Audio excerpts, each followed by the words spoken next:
Được rồi, tôi sẽ viết part một trực tiếp trong chat cho bạn đọc. My name is Cassandra Holloway. I am 28 years old.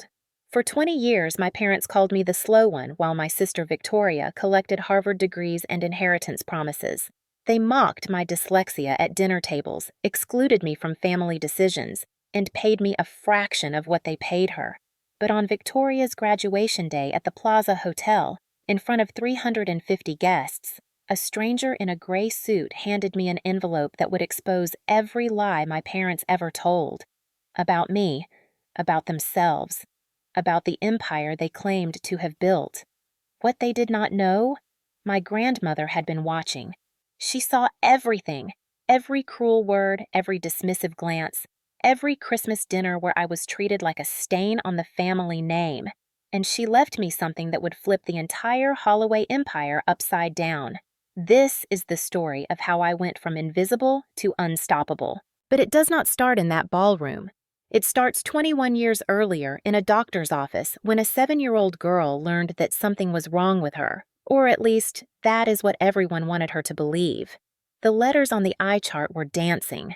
I was 7 years old, sitting in a leather chair that smelled like antiseptic and old money, watching the black letters swim across the white poster like tadpoles escaping a net. The doctor, Dr. Harrison, with his wire-rimmed glasses and patient smile, kept asking me to read the third line. E. F. I squinted harder, willing the letters to stay still. P? No, wait, is that a B? Behind me, I heard my mother shift in her seat, the rustle of her silk blouse, the soft click of her fingernails against her Hermes bag. Take your time, Cassandra, Dr. Harrison said, but I could feel the impatience radiating from my parents like heat from a furnace. My father, Franklin Holloway III, sat with his legs crossed, his Italian leather shoe bouncing a rhythm of irritation. My mother, Evelyn, had her hand pressed to her throat, fingers worrying her pearl necklace the way she always did when something displeased her. I tried again. The letters blurred, rearranged themselves, reformed into shapes that meant nothing. I can't, I finally whispered. They won't stay still. Dr. Harrison made a note on his clipboard, then another. The scratching of his pen sounded like a verdict being written. Mr. and Mrs. Holloway, he said, turning to face my parents. I'd like to run a few more tests, but based on what I'm seeing, I believe Cassandra may have developmental dyslexia. The word hung in the air like smoke. Dyslexia. I did not know what it meant, but I understood it was bad. I understood it from the way my father's jaw tightened, the way my mother's hand flew to her pearls, the way the temperature in the room seemed to drop 10 degrees. Dyslexia, my father repeated. His voice was flat, controlled, the same tone he used in boardrooms when someone had disappointed him. You're saying my daughter can't read. It's not that simple, Mr. Holloway. Dyslexia is a learning difference that affects how the brain processes written language. With proper support, tutors, specialized instruction, accommodations, Cassandra can absolutely learn to read. She'll just need to approach it differently than other children. My father stood up, 6 feet 2 inches of old money Manhattan, his presence filling the room like a physical force. We'll get her tutors, he said, the best money can buy. No one outside this family needs to know about this. No one needs to know. Even at 7, I understood what he meant. This was a secret. This was a shame. This was something to be hidden, like a stain on an expensive carpet. On the drive home, no one spoke. My father gripped the steering wheel of his Mercedes, knuckles white. My mother stared out the window at the Manhattan skyline, her reflection ghost-like against the glass. I sat in the back seat, small and silent, watching the letters on passing signs continue their strange dance. Street names, storefronts, billboards, all of them swimming, shifting, refusing to be pinned down. I did not know then that this moment would define the next 2 decades of my life. I did not know that a single word, dyslexia, would become the lens through which my family saw me, the excuse they used to dismiss me, the cage they built around my potential. All I knew was that something had changed. Something was wrong with me, and from the rigid set of my father's shoulders, I understood that whatever was wrong could never, ever be fixed. The Holloways were old money Manhattan, the kind of family whose name appeared on hospital wings and museum plaques. My great-grandmother had founded a commercial real estate empire in 1965, starting with a single office in Brooklyn and building it into a dynasty worth $92 million by the time I was born. We lived in a townhouse on the Upper East Side, 4 stories of pre-war elegance with crown moldings and crystal chandeliers. The walls were lined with portraits of ancestors who all seemed to stare down with the same expression, mild disappointment. In this world, imperfection was not tolerated. Weakness was not acknowledged, and a daughter who could not read properly was a problem to be managed, not a person to be supported. The tutors came and went, 3 in the first year alone. Each one would sit with me for hours pointing at letters, sounding out words, growing increasingly frustrated as I struggled to make the symbols on the page correspond to the sounds in my head. "She's not trying hard enough," one of them told my mother. "She needs to focus." I was trying. God, I was trying so hard my head ached and my eyes burned.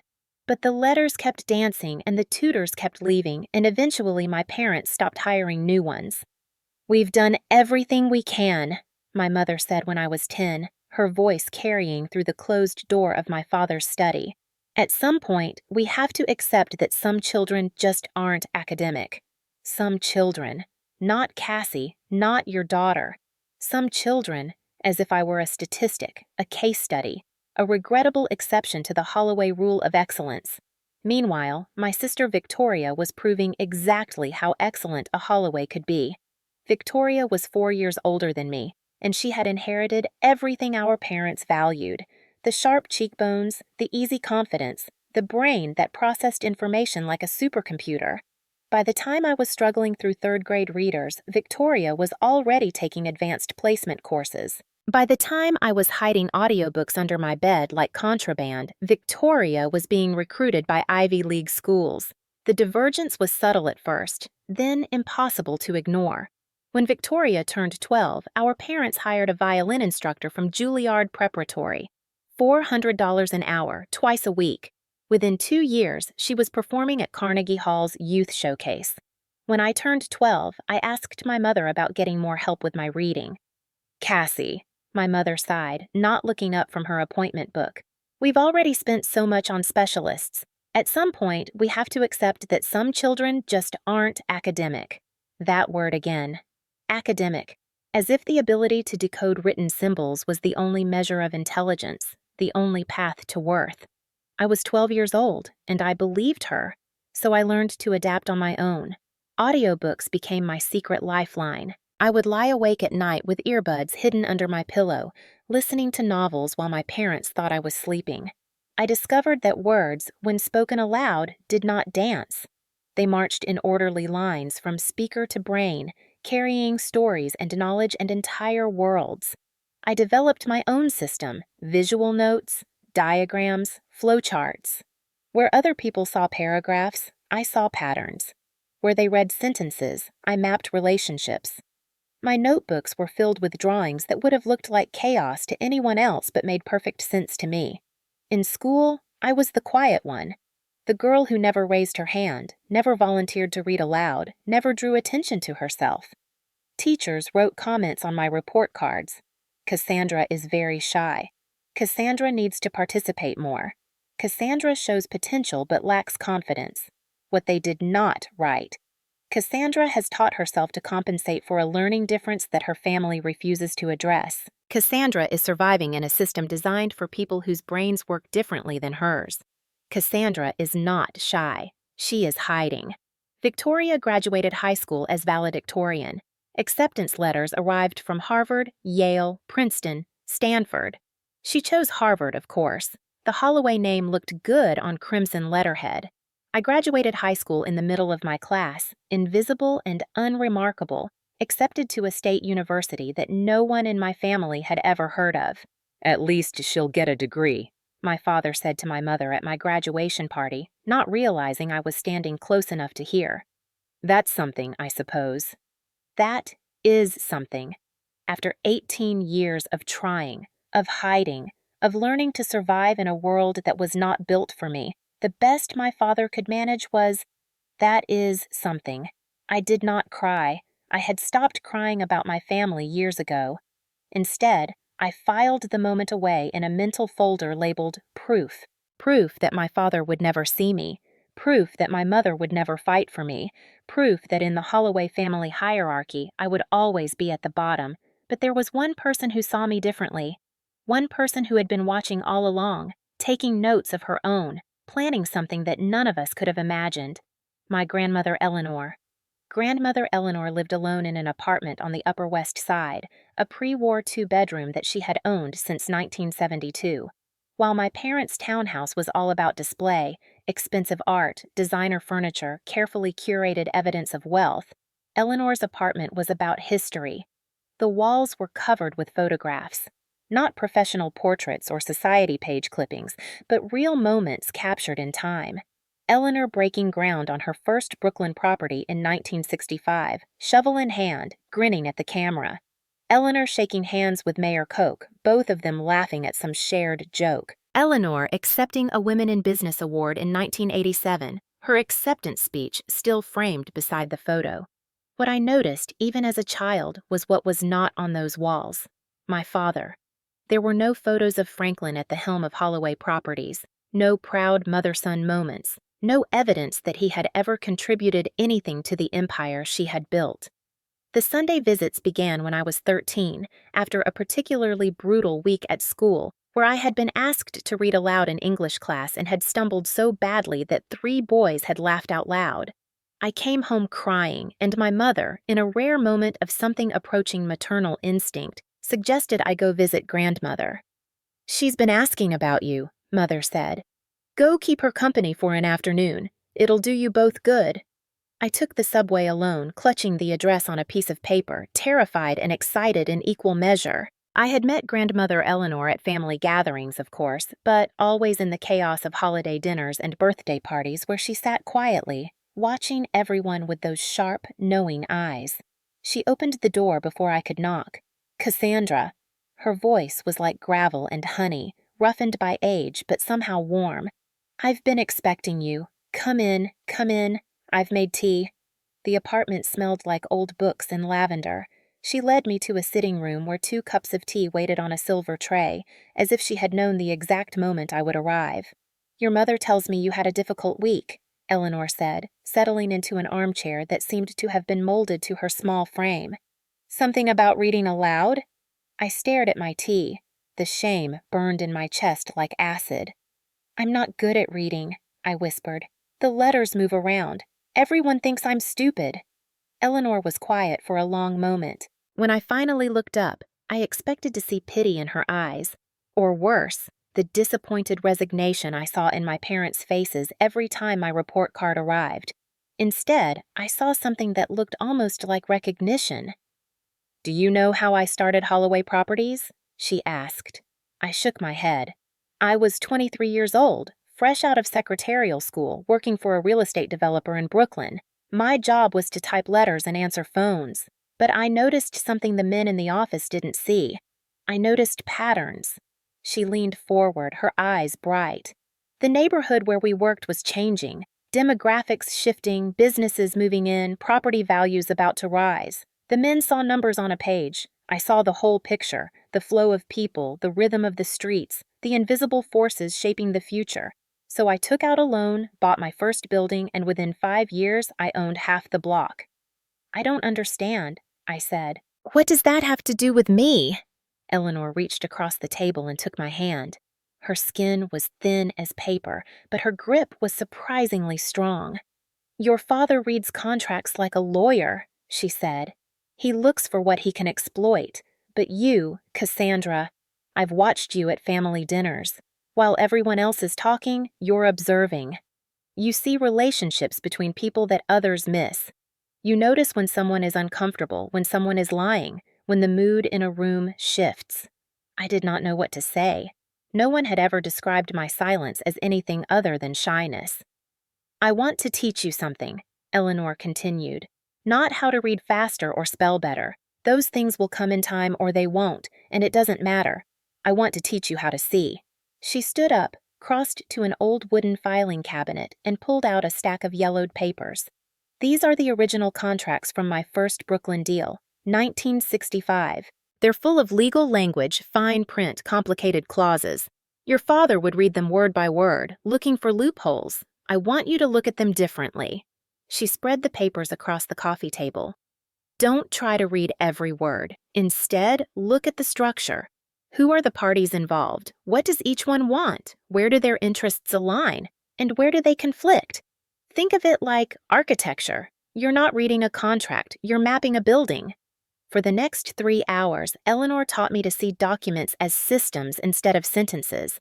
She showed me how to identify the key players, trace the flow of money, spot the points of leverage and vulnerability. It was the first time in my life that my different way of processing information had been treated as an asset instead of a deficiency. When I finally left that afternoon, something had shifted inside me. Not healed. The wounds my family had inflicted were too deep for a single Sunday visit to repair. But for the first time, I had glimpsed another way of existing. A world where the things that made me different might actually be valuable. "Same time next Sunday?" Eleanor asked at the door. "Yes, please." She smiled, a real smile, not the polite masks my parents wore at social functions. "Good. We have a lot of work to do." The Sunday visits became a ritual that would continue for the next 15 years. Every week, I would take the train from whatever apartment I was living in, my parents' townhouse through high school, various dorms and rentals through college, and spend 4 or 5 hours in Eleanor's sitting room, learning things no classroom had ever taught me. At 15, she taught me to read financial statements. Not the way accountants read them, parsing every line item and ratio, but the way an investigator reads them, looking for anomalies, for patterns that break, for the story hiding beneath the numbers. "Every spreadsheet tells a story," she said. "Most people read the numbers. I want you to read the narrative. Why did expenses spike in March? Why did revenue drop in the fourth quarter? The numbers are symptoms. Find the disease." At 18, she taught me to read people. We would sit in the window of a coffee shop near her apartment, watching strangers pass by on the street. "That man in the blue suit," she would say. "What do you notice? He walks fast, checks his watch a lot. His shoes are expensive, but his briefcase is worn. And what does that tell you? He cares about appearances, but he's running out of money. Maybe lost a job recently, trying to maintain a lifestyle he can't afford." Eleanor would nod, neither confirming nor denying. The point was never to be right. The point was to practice seeing, to develop the muscle of observation until it became automatic. At 22, after I graduated from college with a degree in business administration that had taken me 5 years instead of 4, Eleanor started teaching me about power. "Your father thinks power comes from position," she said one Sunday, spreading out old board meeting minutes across her coffee table. "He thinks that because he's CEO, he controls the company, but real power is never about titles. Real power is about leverage." She walked me through case studies from Holloway Properties' history, deals that had succeeded because someone understood the hidden dynamics, deals that had failed because someone had misread the room. She showed me the organizational chart of the company, but more importantly, she showed me the shadow chart, who actually had influence, who owed favors to whom, who could be trusted and who could not. "Your father has the title," Eleanor said, "but he doesn't have the loyalty. He rules through fear, and fear is a brittle foundation. It works until it doesn't." I was 24 when she gave me the box. It was a Sunday afternoon in late March, one of those early spring days when the city feels like it is waking up from a long sleep. Eleanor had been moving more slowly lately, her breath coming shorter, her hands trembling when she poured tea. I pretended not to notice, and she pretended not to see me pretending. "I have something for you," she said after our usual lesson. She crossed to an antique cabinet in the corner of the room and withdrew a wooden box, mahogany with brass hinges, small enough to fit in both hands. "I want you to keep this safe." I took the box. It was heavier than I expected. "What's inside?" "Not yet." She shook her head. "Don't open it yet. When you need it, you'll know." "Grandmother, I don't understand." "You will." Her hand covered mine, thin fingers pressing with surprising strength. "Your father is going to show you exactly who he is someday. It might take years, but it will happen. When it does, when he makes it absolutely clear that he will never see you as worthy, that he will never give you the chance you deserve. That's when you open the box. Her eyes, those sharp, knowing eyes that had watched empires rise and fall, held mine with an intensity that made my breath catch. I've been preparing you for something, Cassandra. I know you've wondered why. Why all these Sunday lessons? Why all this training when your own parents have given up on you? I had wondered, but I had never asked, afraid that asking would break whatever spell had made these afternoons possible.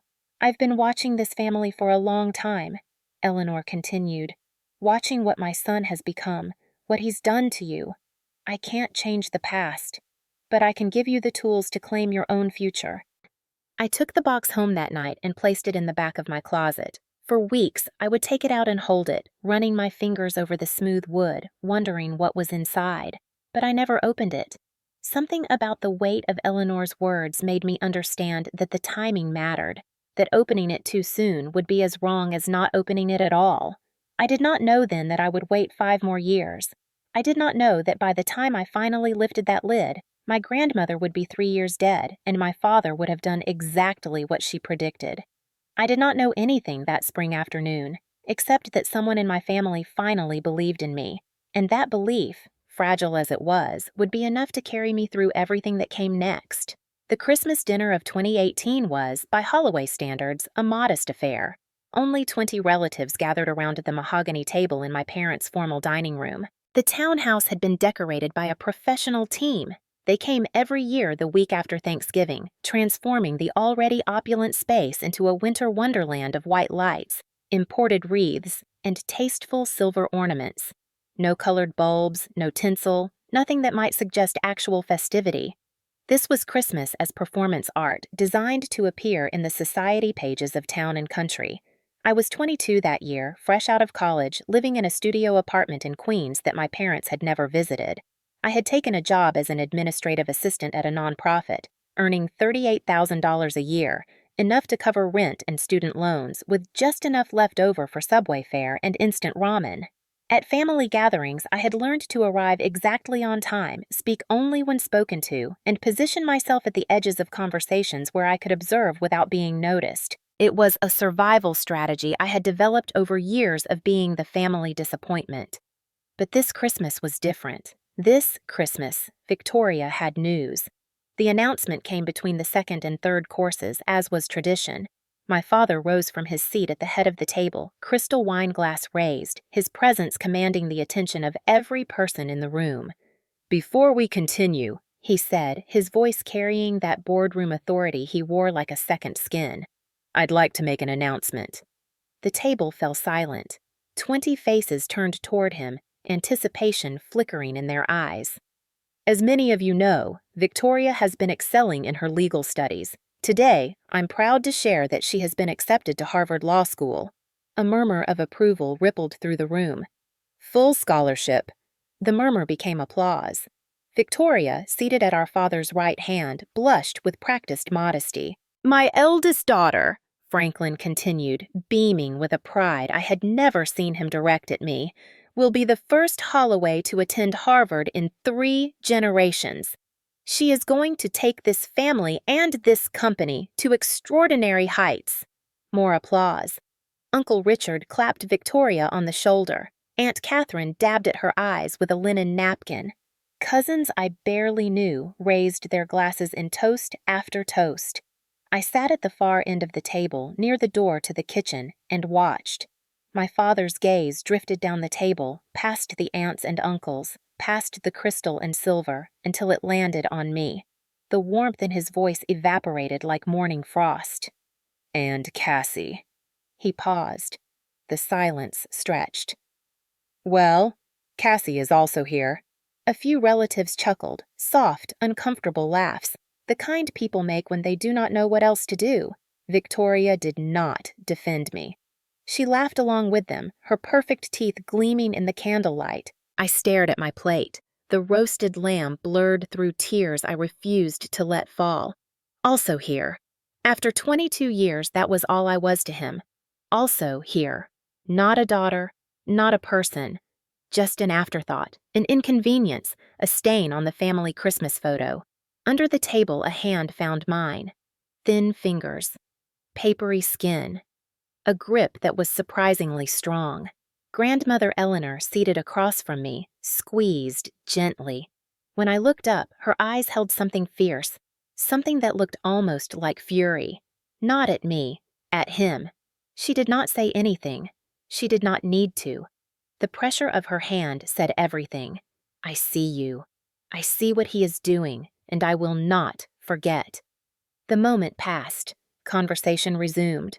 More wine was poured, more courses were served, more toasts were raised to Victoria's brilliant future. I ate mechanically, tasting nothing, feeling Eleanor's occasional glances like a lifeline thrown across a stormy sea. After dinner, when the relatives had scattered to various corners of the townhouse for coffee and after-dinner drinks, I slipped away to the powder room. I needed a moment alone, a moment to reconstruct the walls that my father's casual cruelty had breached. I was washing my hands when the door opened behind me. Cassandra. Eleanor stood in the doorway, smaller than she used to be, her silver hair pinned back in an elegant twist. She closed the door behind her. I'm fine, I said automatically.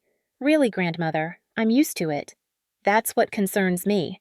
She crossed to stand beside me, her reflection joining mine in the mirror. Do you know what I saw tonight? She asked. I saw my son, my own son, humiliate his daughter in front of 20 people, and I saw everyone at that table accept it as normal. Her jaw tightened. I built Holloway Properties from nothing. One office, one secretary, 60 years of work. Your father inherited it. He didn't build it, and he has used the privilege I gave him to make himself feel powerful by making you feel small. Grandmother. I've seen enough. Her voice was steel now, the voice of the woman who had built an empire. Your father judges people by their credentials, their degrees, their ability to perform in boardrooms. He thinks that's what matters. She turned to face me directly. I judge people by how they treat those who can't fight back, and you, Cassandra, are the only person in this family who knows how to be kind. I did not know what to say. Kindness had never felt like a strength. It had felt like a weakness. One more way I failed to measure up to the Holloway standard of ruthless ambition. I'm going to do something, Eleanor said. I can't tell you what yet, and it may take years to unfold, but I want you to remember this moment. Remember what your father did tonight, how he made you feel, and how everyone at that table allowed it. Then her hand found mine again, that familiar grip. When the time comes, and it will come, I want you to know that you were never the problem. You were never less than. You were simply in a family that wasn't capable of seeing your worth. She pressed something into my palm, a business card cream-colored with embossed lettering. Keep this somewhere safe. Don't contact this person until you need to. You'll know when. The card read, Jonathan Whitfield, partner, Morrison and Blake, attorneys at law. I don't understand, I said. You will. She smiled, but it was a sad smile, weighted with knowledge I could not yet access. Go home, Cassandra. Get some rest. And remember, the box. When your father shows you exactly who he is, when there's no more room for doubt or hope that things will change, that's when you open it. She was gone before I could ask anything else, slipping back into the party as if we had never spoken at all. I stood in the powder room for a long time, holding the business card, trying to understand what my grandmother was planning. I did not know that Christmas night, that Eleanor had only 18 months to live. I did not know that she would spend those months quietly, methodically setting pieces into motion that would take 5 years to detonate.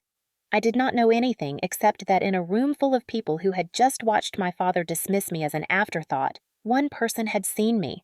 One person was planning something, and whatever it was, it had already begun. The last Sunday I spent with Eleanor was in March of 2019, 3 months after that Christmas dinner. I did not know it would be our last. She had been declining slowly, her visits to doctors becoming more frequent, her energy flagging earlier in our conversations. But she never complained, never acknowledged that anything was wrong. That was Eleanor's way. She had survived 6 decades in business by refusing to show weakness. That Sunday, instead of our usual lessons, she asked me to help her sort through old photographs. I've been thinking about legacy, she said, pulling albums from a closet I had never seen her open. About what we leave behind and who we leave it to. We spent hours looking through images of her life. Eleanor in her 20s, fierce and determined, standing in front of her first Brooklyn property. Eleanor in her 40s, shaking hands with mayors and moguls, building her empire one deal at a time. Eleanor in her 60s, receiving awards, giving speeches, proving that a woman could succeed in a world designed to keep her out. I made a lot of mistakes, she said, pausing on a photo of Franklin as a child. I was so focused on building the company that I didn't see what was happening to my own son. He learned to measure everything in terms of achievement, of credentials, of external validation. I taught him that without meaning to. You can't blame yourself for how he treats me. Can't I? She closed the album. I created the environment that shaped him. And now, I'm watching him do to you what the world tried to do to me. Convince you that your differences make you less than. She took my hands in both of hers.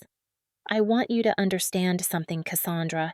Your father isn't wrong because he's cruel. He's cruel because he's afraid.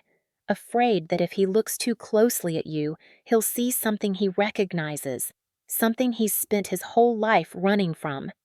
I don't know what you mean. You will, when the time comes. Her grip tightened. I've put things in place, documents, evidence, plans. When your father finally makes it impossible to pretend anymore, when he shows you beyond any doubt that he will never give you what you deserve, you'll have everything you need to claim what's rightfully yours. Grandmother, please, just tell me what's happening. She shook her head. Not yet. If I tell you now, you might try to make peace with him. You might convince yourself that this time will be different, that he can change. Hope is a beautiful thing, Cassandra, but it can also be a trap. I need you to see the truth for yourself without any doubt before you act. She released my hands and stood, crossing to the window that overlooked Central Park. I've watched you grow up. I've seen you survive in a family that didn't deserve you. And I've seen something in you that I recognize. The same stubbornness, the same ability to see patterns others miss. The same refusal to be broken by people who underestimate you. She turned back to face me. You read slower than most, but you see things others miss. That's not a disability, sweetheart. That's a different kind of vision. And one day, that vision is going to save you. I wanted to ask more questions. I wanted to understand what she was planning, what was in the box, what the lawyer's business card meant. But something in her expression stopped me. A tiredness I had never seen before. A sense that she was carrying burdens I could not help lift. I love you, grandmother, I said instead. I know. She smiled, and for a moment she looked like the young woman in those photographs, fierce, determined, unbreakable. I love you too, and I'm going to prove it, even if I'm not here to see the result. 18 months later, Eleanor was gone. Pancreatic cancer diagnosed too late, spreading too fast. By the time anyone knew, there was nothing to be done except wait. I was the only family member at her bedside when she died. My father was in Tokyo on a business trip. My mother was at a charity gala she claimed she could not miss. Victoria was clerking for a federal judge and could not get away. They sent flowers. They sent their regrets. I held my grandmother's hand as she took her last breath, and I whispered the only thing I could think to say. I'll remember. I'll wait for the right moment. And when it comes, I won't be afraid. Her eyes flickered, the last spark of consciousness, and I could have sworn I saw her smile. The funeral was tasteful and well-attended, full of business associates and society figures who had respected Eleanor without truly knowing her. My father gave a eulogy that painted himself as her devoted son and rightful heir, erasing decades of tension and dismissal with carefully crafted words. No one mentioned that he had tried to strip her of her voting rights less than a year before she died. No one mentioned the emergency board meeting where she had fought to keep control of the company she had built. No one mentioned any of the truth. After the service, I went home to my small apartment in Queens, sat on my bed, and took the mahogany box from my closet. I held it for hours, running my fingers over the brass hinges, feeling the weight of whatever secrets lay inside. But I did not open it. Not yet. Eleanor had been clear.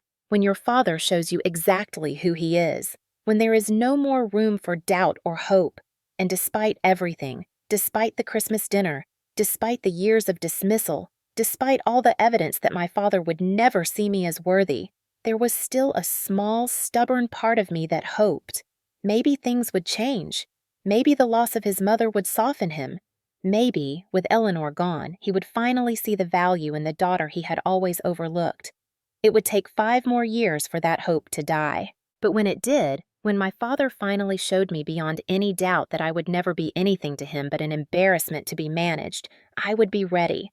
The box waited in my closet like a time bomb, ticking down to a moment none of us could see coming.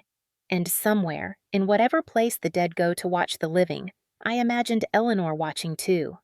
Waiting, planning, smiling. After Eleanor's death, I spent 2 years drifting. I worked at the nonprofit until the funding dried up, then bounced between temp jobs and freelance gigs that paid barely enough to cover rent. I told myself I was figuring things out, finding my path, all the comforting lies people tell themselves when they're really just surviving. In 2022, I swallowed what remained of my pride and applied for a position at Holloway Properties. I told myself it was practical. The company was stable, the benefits were good, and maybe, just maybe, working alongside my father would give him a chance to see what I could do. Maybe proximity would accomplish what distance never had. Looking back, I realize I was still hoping, still waiting for him to change, still believing that if I just tried hard enough, proved myself enough, he would finally see me as worthy. Hope really can be a trap. My father agreed to hire me. The position, administrative assistant. The salary, $42,000 a year. That same month, Victoria joined the company as chief legal counsel. Her salary, $280,000 plus bonuses, plus a corner office on the 41st floor with views of Central Park. I got a cubicle near the copy room. My job consisted of the tasks no one else wanted: photocopying documents, booking conference rooms, managing the supply closet, fetching coffee for executives who never bothered to learn my name. I was invisible in a building that bore my family's name, a ghost haunting the hallways of an empire I had been told I was too stupid to understand. But I watched, and I listened. That was the thing about being invisible. People forgot you were there. They had conversations in hallways, thinking the woman refilling the printer paper couldn't possibly understand what they were discussing. They left documents on copy machines, assuming the administrative assistant wouldn't know a merger agreement from a grocery list. They were wrong. I discovered something about myself during those long hours in the copy room. All those years of Sunday lessons with Eleanor, all that training in pattern recognition and systems thinking, it hadn't disappeared. It had been waiting. When executives discussed deals in the hallway, I would return to my cubicle and sketch diagrams of the relationships between parties, the flow of money, the potential conflicts of interest. When contracts came through for copying, I would take an extra moment to map their architecture the way Eleanor had taught me. I started keeping a notebook.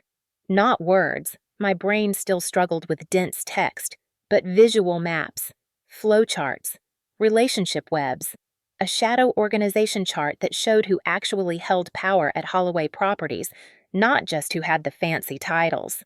My father ruled through fear, just as Eleanor had said. But fear created enemies, and enemies created vulnerabilities. I could see the fault lines running through the company like cracks in a foundation. I just didn't know yet what I would do with that knowledge. One afternoon, about 6 months into my tenure, I was restocking the supply closet when I heard voices in the adjacent conference room. The door was slightly ajar, and through the gap, I could see my father and Victoria reviewing documents at the long mahogany table. "The Patterson acquisition is ready to close," Victoria was saying. "Legal has signed off on everything. We just need your signature." "Good work!" My father's voice carried that warm approval I had spent my entire life trying to earn. "You've handled this beautifully, Victoria. Your mother and I are so proud of how you've stepped into this role." "Thank you, Daddy." I flinched at the casual intimacy of the word. I hadn't called him Daddy since I was 7 years old, since the day in Dr. Harrison's office when everything changed. "I've been thinking about the future," Franklin continued, "about succession planning. The board has been asking questions, and I want to give them confidence that Holloway Properties will remain in capable hands. What did you have in mind? I want to formally announce you as my successor, CEO in waiting. We'll do it at your graduation celebration next spring. Make it a big event.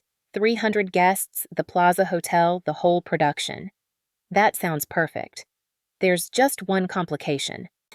My father's voice dropped. Your sister. I pressed myself against the wall, heart pounding. What about her? Victoria asked. She works here now. When we announce that you're inheriting everything, the company, the properties, the position, people will ask questions. Why not both daughters? Why is one being elevated while the other fetches coffee? So fire her. The words came so easily, so casually, as if she were suggesting he cancel a subscription or return an unwanted purchase. I can't just fire her without cause, Franklin said. It would look bad. Questions about family dynamics, potential lawsuits. No, we need to do this cleanly. Restructure her position out of existence. Offer a generous severance. Make it look like a business decision, not a personal one. And if she fights it, she won't. My father's certainty was absolute. Cassie has never fought for anything in her life. She'll take the severance and disappear, just like she's always done. Just like she was always meant to do. I stood in that supply closet, surrounded by printer paper and sticky notes, and felt something shift inside me. Not break. I had been broken by my family so many times that I had learned to reassemble myself. This was different. This was a door closing. For 26 years, I had believed that if I was patient enough, quiet enough, good enough, my father would eventually see my worth. I had endured the dismissals and the insults, always telling myself that someday things would change. Now I understood. Things would never change. My father had decided who I was when I was 7 years old, and no amount of patience or silence or goodness would alter that verdict. Eleanor's words echoed in my memory. When your father shows you exactly who he is, when there's no more room for doubt or hope that things will change, that's when you open the box. I wasn't ready yet. I still had hope, stubborn and irrational, clinging to the edges of my heart like frost on a window. But the frost was beginning to melt. The email arrived on a Tuesday afternoon in April 2024. Subject line, Position Restructuring, Confidential. I was at my desk, inputting data into a spreadsheet, when my computer chimed with the notification. I clicked on the message and the words swam before my eyes the way words always did, rearranging themselves into puzzle pieces I had to manually assemble. Dear Ms. Holloway, as part of our ongoing organizational optimization, your current position will be eliminated effective July 1st, 2024. HER will contact you regarding severance options. We thank you for your service to Holloway Properties and wish you well in your future endeavors. Regards, Human Resources Department. I read it 3 times. The letters danced, settled, danced again, but the message remained the same. They were firing me. Not my father personally, of course. He would never dirty his hands with something so direct. He had delegated the task to a form letter from Human Resources, as if I were a stranger rather than his daughter, as if 26 years of family history could be reduced to ongoing organizational optimization. That evening, I stayed late at the office pretending to organize files that no one would ever look at. The building emptied around me, executives heading to dinner reservations, assistants rushing to catch trains, security guards making their rounds. By 8 o'clock, I was alone on the floor, the fluorescent lights humming overhead. I was about to leave when I heard voices coming from my father's corner office. The door was closed, but sound traveled through the thin walls of the building. Another thing the executives forgot. Another way their invisible administrative assistant learned secrets she wasn't supposed to know. I crept closer, pressing myself against the wall outside his office. Can't have her here when Victoria takes over. My father's voice, sharp with irritation. It looks bad, Evelyn. The CEO's sister working as a secretary? People will ask questions. What kind of questions? My mother's voice, softer but present. She was in the office with him. Why isn't she in leadership? Why haven't we promoted her? Why is she the way she is? A pause. When my mother spoke again, her voice was gentle, almost sad. We've done everything we could for her, Franklin. Some children just don't have what it takes. Exactly. My father's chair creaked. I could picture him leaning back, spreading his hands in that gesture of magnanimous finality he used when he'd made up his mind. So she needs to go. We'll give her a generous severance. 6 months' salary, maybe a year. She can find something else, something more suited to her abilities. And if she objects? She won't. When has Cassie ever objected to anything? I pressed my palm flat against the wall, feeling the vibration of their voices through the plaster. $42,000 a year. My studio apartment in Queens, shared with 2 roommates, cost $1,800 a month. No savings, no safety net. If I lost this job, I would be homeless within 2 months. But the money wasn't what made my chest tight. What made my eyes burn with tears I refused to shed. It was the realization settling into my bones like ice water. I had spent 2 years working in this building, trying to prove myself, trying to show my father that I could contribute, and he had never once considered giving me a chance. He had been planning my elimination since the day I arrived, waiting only for the right moment to discard me. 28 years. My entire life I had been auditioning for a role I was never going to get, performing for an audience that had already decided to leave before the show began. I walked home that night through empty streets, past closed shops and sleeping brownstones. The Manhattan skyline glittered above me, all those towers full of people who had families that loved them, who had never been told they were worthless, who had never heard their own parents discuss throwing them away like yesterday's newspaper. When I got to my apartment, I went straight to my closet. The mahogany box was where I had left it, buried beneath winter sweaters and old photo albums. I pulled it out, sat on my bed, and held it in my hands. Eleanor's voice echoed in my memory. When your father shows you exactly who he is, he had shown me. Finally, completely, he had shown me. But I still didn't open the box. Not yet. Victoria's graduation party was next month. The Plaza Hotel, 350 guests. The announcement of her inheritance, her ascension to CEO in waiting. I wanted to see it happen. I wanted to be there when my father erased me from the family legacy in front of everyone who mattered. I wanted to feel it, to let the last of my hope die completely, so that when I finally opened the box, there would be no doubt, no hesitation, no weakness. Whatever Eleanor had left me, I would need to be ready, and I would need to be ruthless. May 15th, 2024. The Grand Ballroom of the Plaza Hotel. 350 guests filled the gilded room, their laughter and conversation blending into a symphony of privilege. Crystal chandeliers cast prismatic light across silk tablecloths. A 12-piece orchestra played Gershwin in the corner, the music barely audible above the clink of champagne glasses and the rustle of designer gowns. This was my father's kingdom, his stage, the place where Franklin Holloway III performed his role as patriarch, as mogul, as the man who had everything. I arrived exactly on a time, wearing a black dress I had bought at Zara for $79, the most I could afford on my salary. Everyone else glittered in Valentino and Oscar de la Renta, diamonds catching the light, Cartier watches winking from wrists that had never known a day of real work. My mother intercepted me before I could find a seat. "Cassie." Evelyn's gaze traveled from my drugstore makeup to my scuffed heels, her lips pressing into a thin line of disappointment. "You couldn't find anything nicer?" "This is what I have." "Well," she adjusted her diamond bracelet, a gesture of casual wealth that probably cost more than my annual rent. "You'll be at table 27 near the service entrance. Try not to draw attention to yourself." "Of course." "And Cassie?" She leaned closer, her Chanel number. 5 overwhelming. "Tonight is Victoria's night. Whatever you're feeling, whatever resentment you think you're entitled to, keep it to yourself. Don't embarrass us." She walked away before I could respond, disappearing into the crowd of important people who mattered.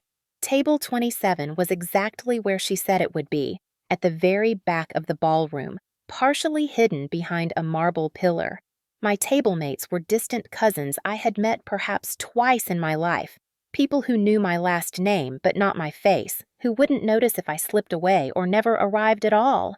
From my seat, I could see the main stage at the front of the room. A massive portrait of Victoria in her Harvard regalia hung above the podium, her smile radiant and confident. A banner proclaimed, "Congratulations, Victoria Holloway, Harvard Law Class of 2024. I scanned the crowd, recognizing faces from business magazines and society pages. Investors, politicians, board members. The people who kept the Holloway empire running, who had the power to support my father or destroy him. And then I saw him. Near the entrance, standing alone by the door, was a silver-haired man in a gray suit. He wasn't mingling, wasn't eating, wasn't drinking champagne like everyone else. He was just standing there, watching the room with the patient stillness of someone who was waiting for something. Or someone. His eyes found mine across the crowded ballroom.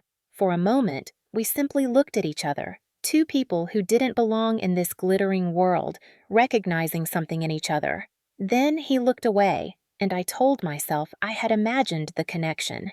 At 8:30 p.m., the orchestra stopped playing. The lights dimmed. A spotlight illuminated the stage where my father stood, champagne flute raised, his presence commanding the attention of every person in the room. "Ladies and gentlemen," Franklin said, his voice carrying that practiced warmth he deployed at public events. "Thank you for joining us tonight to celebrate an extraordinary young woman." The applause began before he finished the sentence. Victoria graduated in the top 5% of her Harvard Law class. She completed a clerkship with Justice Reynolds of the Supreme Court, and last month she made partner track at Sullivan and Cromwell in record time. More applause. Victoria joined him on stage, radiant in an emerald Valentino gown that probably cost more than my yearly salary. She waved to the crowd with practiced grace, the perfect daughter, the worthy heir. "But tonight," my father continued, "I'm not just celebrating her achievements, I'm announcing her future." The room fell silent, anticipation crackling in the air. "Effective immediately, Victoria Holloway will inherit my entire estate upon my passing. This includes our family residence at 740 Park Avenue, currently valued at $13 million. It includes a portfolio of investment properties worth an additional $20 million. And most importantly," he paused for effect, a showman savoring his moment, "it includes the position of CEO of Holloway Properties when I retire." The room erupted, standing ovation, camera flashes. Victoria dabbed at her eyes with performative grace, accepting congratulations from board members and investors who lined up to shake her hand. 350 people celebrating. Not one of them glanced at table 27. The cousin beside me, a woman I had met at a funeral 8 years ago, leaned over with a sympathetic smile. "Cassie, right? So what does that mean for you?" I opened my mouth to respond, but no words came. What could I say?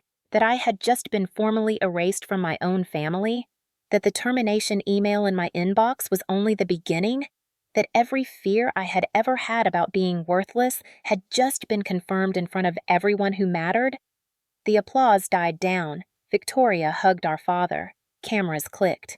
And through the crowd, the silver-haired man began walking toward me. He moved slowly, deliberately, weaving between tables with the unhurried confidence of someone who had been waiting for this exact moment for a very long time. As he got closer, I could see the details I had missed from across the room.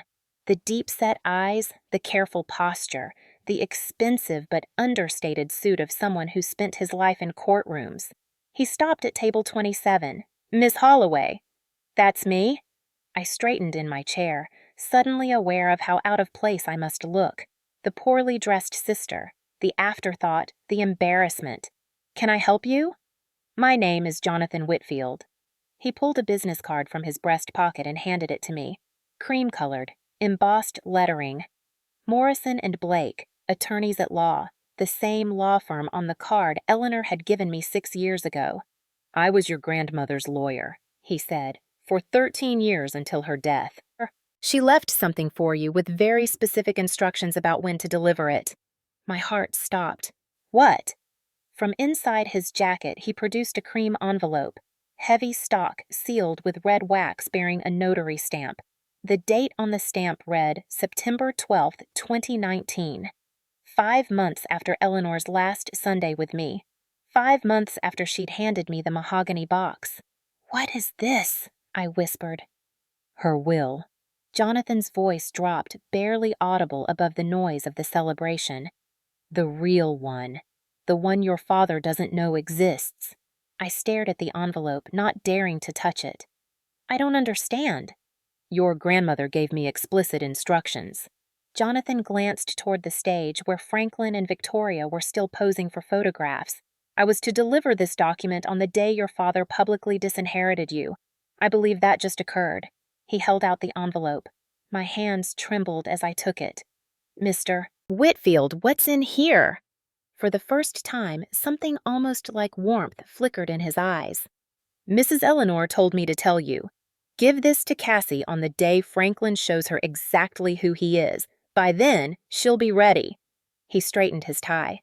"I'll be available when you have questions. My personal cell phone number is on the back of the card. Call me anytime, day or night."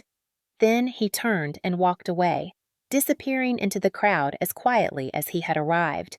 I sat frozen at table 27, the envelope in my hands, the sounds of celebration washing over me like waves against a shore.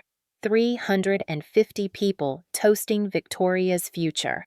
My father's voice booming through the speakers, thanking everyone for their support, and in my hands, a secret that had been waiting 5 years to detonate.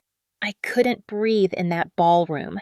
I pushed back from this table, mumbled an excuse to the cousin who wasn't paying attention anyway, and slipped through the service entrance near my seat. The door opened onto a corridor used by catering staff, fluorescent lights buzzing overhead, the sounds of the celebration muffled to a distant hum. I found an alcove near the kitchen, leaned against the cold wall, and stared at the envelope in my hands. The wax seal was intact. The notary stamp was authentic. I had seen enough legal documents at Holloway Properties to recognize the real thing. The date, September 12th, 2019, was 5 months after Eleanor's death sentence, 5 months before the cancer finally took her. She had been dying when she wrote this. She had known she was dying, and instead of spending her final months in peace, she had been planning something. For me. My fingers trembled as I broke the seal. Inside, 3 pages of dense legal text, a notarized signature, a date. I read slowly, carefully, the way I had learned to read, not word by word, but pattern by pattern, structure by structure.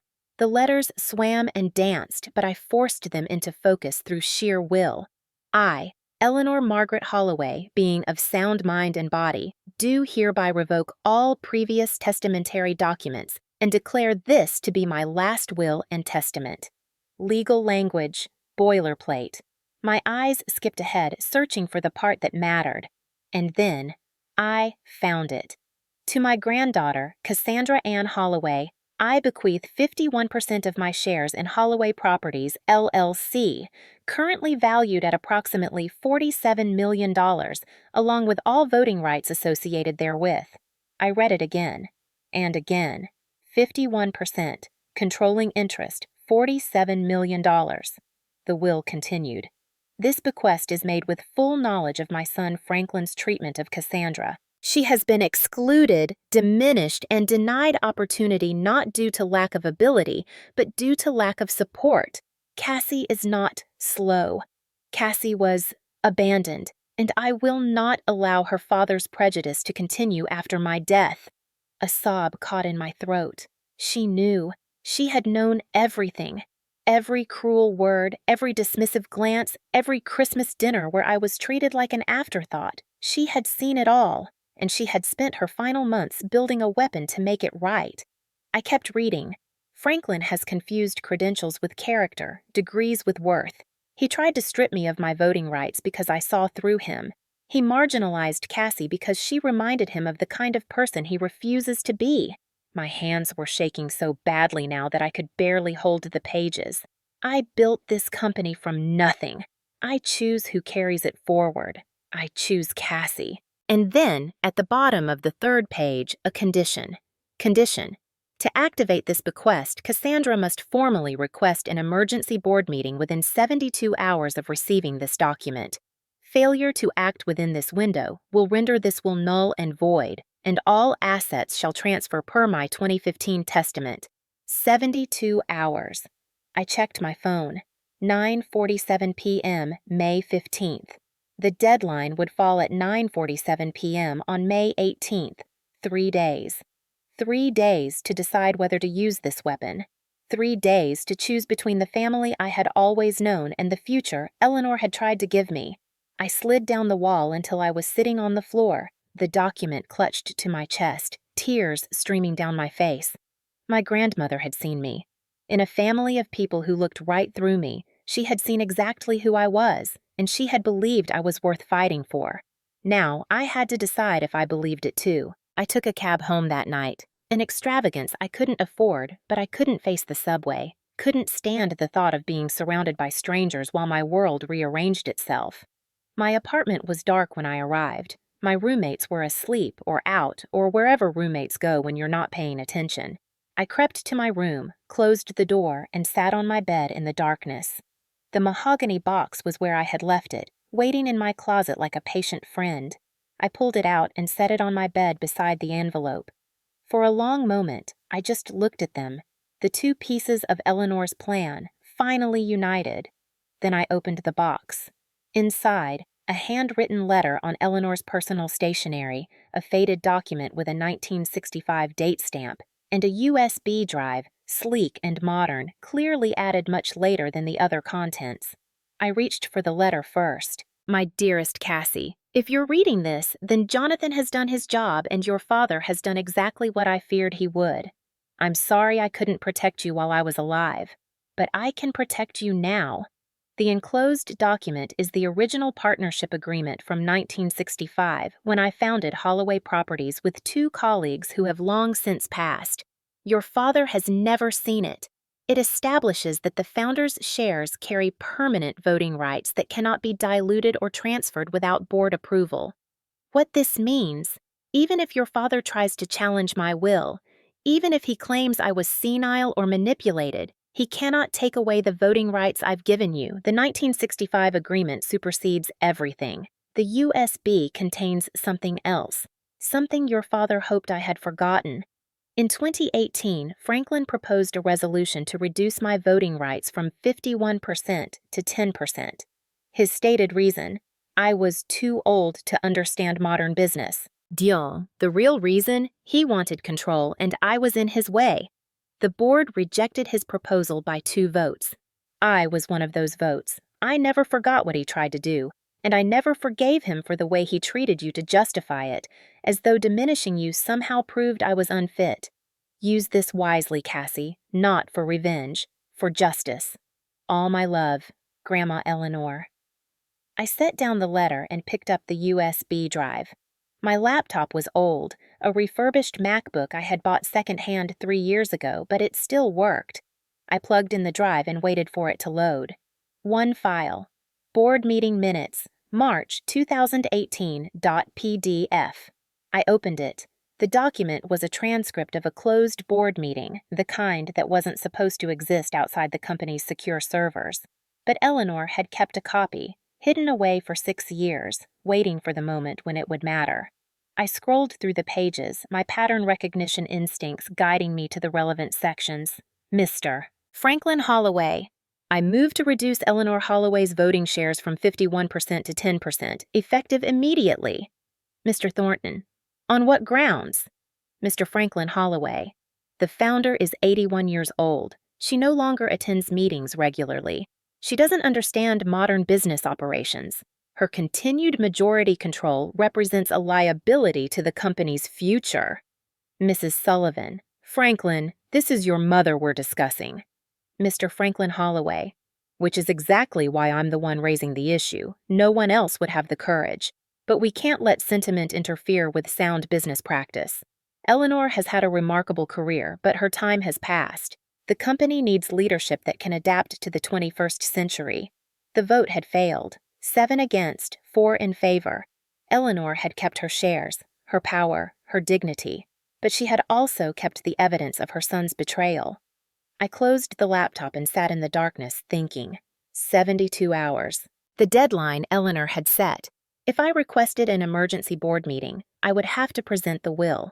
I would have to stand in front of the same board members who had witnessed my father's attempted coup 6 years ago and tell them that I, the slow daughter, the administrative assistant, the family embarrassment, was now their majority shareholder.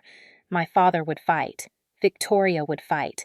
They would claim Eleanor was senile, manipulated, coerced. They would bring lawyers and accountants and expert witnesses. They would drag my name through the mud, expose every failure and shortcoming, try to prove that I was exactly as worthless as they had always said. But they would lose, because Eleanor had planned for everything. The 1965 agreement, the board meeting minutes, the notarized will with witnesses who could testify to her soundness of mind. She had spent the last months of her life building an ironclad case, brick by brick, document by document. All I had to do was be brave enough to use it. I picked up my phone and looked at the business card Jonathan had given me. His personal cell phone number was written on the back in neat, precise handwriting. For a long moment, I hesitated. This was the point of no return. Once I made this call, everything would change.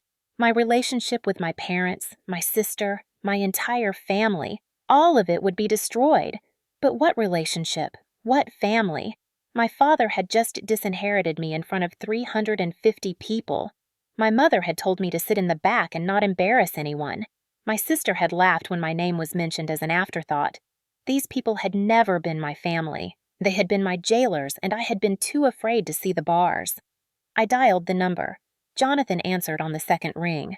"Miss Holloway, I was expecting your call." "The 72-hour deadline," I said. "What do I need to do?" "You need to formally request an emergency board meeting. The request must be signed by at least 3 board members and submitted to the board secretary." 3 board members? I don't know any board members. You know one. I could hear the smile in his voice. "Margaret Sullivan. She and your grandmother built half of Brooklyn together in the 70s. Eleanor told her about the will 3 years ago, right before she passed. She's been waiting for your call." Margaret Sullivan. The name was familiar. I had seen it in Eleanor's papers, in the old photographs on her walls. A silver-haired woman with a raspy laugh and sharp eyes. "She'll help me." "She'll do more than help. She'll find you the other 2 signatures." Jonathan paused. "Your father isn't as popular as he thinks, Miss Holloway. His management style has made enemies. There are board members who have been waiting years for a chance to push back." I thought of the shadow organization chart I had built during my time in the copy room, the fault lines, the resentments, the people who smiled at Franklin's face and cursed his name behind his back. "When can I meet with her?" "Tomorrow morning, 9 a.m. I'll send you the address." Another pause. "Miss Holloway, Cassie, your grandmother believed in you. She spent the last 3 years of her life preparing for this moment. The question is, do you believe in yourself?" I looked at the letter in my lap. Eleanor's handwriting, shaky but determined, her final gift. "I'll be there," I said. "Good." The warmth in his voice was unmistakable now. "She said you would be." I didn't sleep that night. I lay in bed, staring at the ceiling, running scenarios in my head. Best case, worst case. Every possible outcome branching and splitting like a decision tree. If I did this, if I invoked the will, requested the board meeting, claimed my inheritance, I would destroy every relationship I had left. My parents would never forgive me. Victoria would see it as betrayal. The comfortable lie of family, dysfunctional as it was, would be shattered forever. But if I stayed silent, I would accept their verdict. I would become exactly what they had always said I was, the failure, the slow one, the daughter who didn't matter.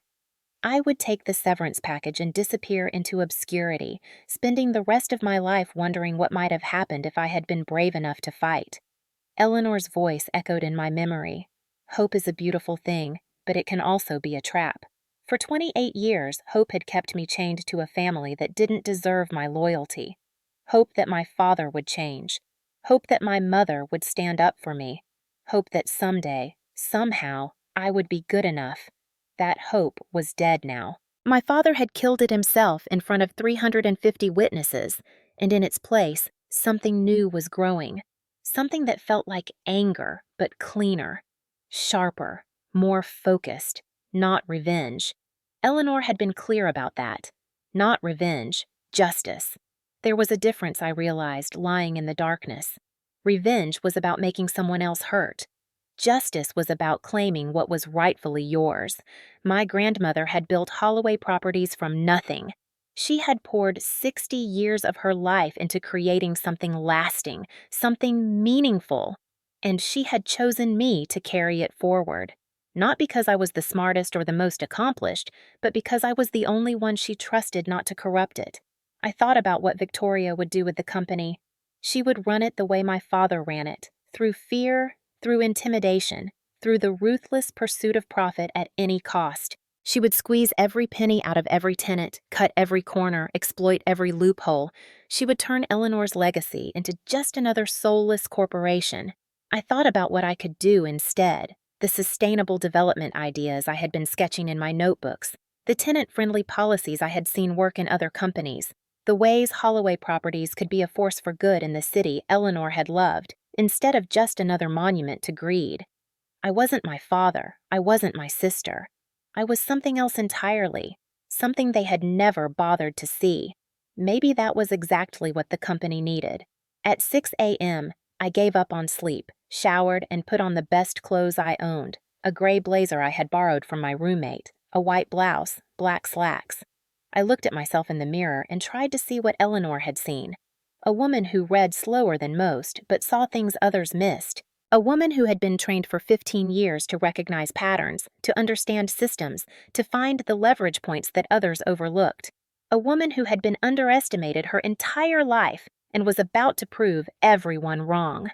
At 8:30 a.m., I left my apartment and headed for Margaret Sullivan's office. At 9 a.m. sharp, I sat down across from a 72-year-old woman with silver hair and sharp eyes and said the words that would change everything. "We're requesting that board meeting." Margaret smiled, a fierce, satisfied smile that reminded me of Eleanor in her final days. "She said you would. Let's get to work." Margaret Sullivan's office was nothing like I expected. I had imagined something corporate, glass walls, chrome furniture, the sterile aesthetic of modern wealth. Instead, I found myself in a brownstone in Brooklyn Heights, climbing creaky stairs to a third-floor apartment that smelled like coffee and old books. Margaret met me at the door. 72 years old, silver hair cut short and practical, dressed in slacks and a cashmere sweater that had probably cost more than my monthly rent. Her handshake was firm, her eyes sharp, assessing me the way Eleanor used to. Not with judgment, but with curiosity. "Cassandra Holloway," she said. "I've been waiting 3 years to meet you." "You knew about the will?" "I helped her write it." Margaret gestured for me to follow her into a sitting room cluttered with papers, photographs, and what looked like decades of accumulated life. "Eleanor and I built half of Brooklyn together in the 70s. Did she ever tell you that?" She mentioned it. "We were the only 2 women in a room full of men who thought we were secretaries." Margaret laughed, a raspy, genuine sound.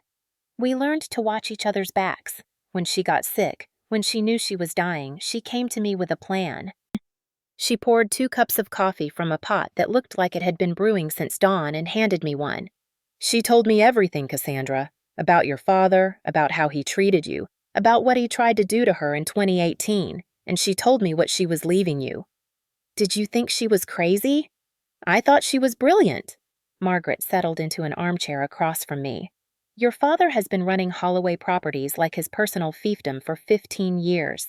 He's made enemies on that board, people who smile to his face and sharpen knives behind his back. Eleanor knew that. She was counting on it. Jonathan said you could help me find board members to sign the petition. I can do better than that." Margaret pulled a leather notebook from the side table and flipped it open. "I've already made calls. Richard Hartwell and Susan Patterson. They've both been on the receiving end of Franklin's temper in closed sessions. They're ready to sign." "Just like that?" "Just like that." Margaret's eyes met mine. "Your father thinks he's untouchable because he has the title, but titles don't mean anything when the people beneath you are waiting for you to fall. Richard and Susan have been waiting for years. They just needed someone to go first. I stared at her, trying to process how quickly everything was moving. 24 hours ago, I had been sitting at table 27, invisible and forgotten. Now I was building a coalition to overthrow my own father. There's something you need to understand, Cassandra. Margaret's voice softened. This isn't going to be pleasant. Your father will fight. Your sister will fight. They'll say terrible things about you, about your intelligence, your competence, your right to be in that room at all. They've been saying terrible things my whole life. Yes, but not in public. Not in front of board members and lawyers and reporters. Margaret leaned forward. Once you walk into that boardroom, there's no going back. Your family, whatever's left of it, will be destroyed. Are you prepared for that? I thought about Christmas dinners where I sat at the far end of the table, about graduation parties where I was seated near the service entrance, about 28 years of being told, in 1,000 small ways, that I didn't matter. What family? I said. I've never had a family. I've had people who shared my last name and reminded me every day that I wasn't good enough to deserve it. Margaret studied me for a long moment. Then she smiled, that same fierce, satisfied smile from before. Eleanor always said you had steel under all that quiet. I'm starting to see what she meant.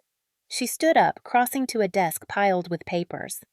The board meeting is set for May 18th, 10 a.m. Holloway Tower, 42nd floor. That gives us 48 hours to prepare. She pulled out a legal pad and began writing. Jonathan will handle the authentication of the will. I'll coordinate with Richard and Susan. Your job is to prepare your presentation. My presentation? You're going to stand in front of 12 board members and explain why they should trust you. A 28-year-old administrative assistant with no executive experience to hold controlling interest in a $92 million company. Margaret looked up from her notes. You need to be ready for every attack, every question, every attempt to discredit you. Can you do that? I thought about 15 years of Sunday lessons, pattern recognition, systems thinking, reading contracts like architecture. I can do that. Good. Margaret handed me the legal pad. Start with the 2018 board minutes. Your father's attempt to strip Eleanor of her voting rights. That's your opening. It proves he's been planning to consolidate power for years, and it proves Eleanor knew exactly what she was doing when she wrote that will. I took the pad, my mind already racing through the structure of the argument.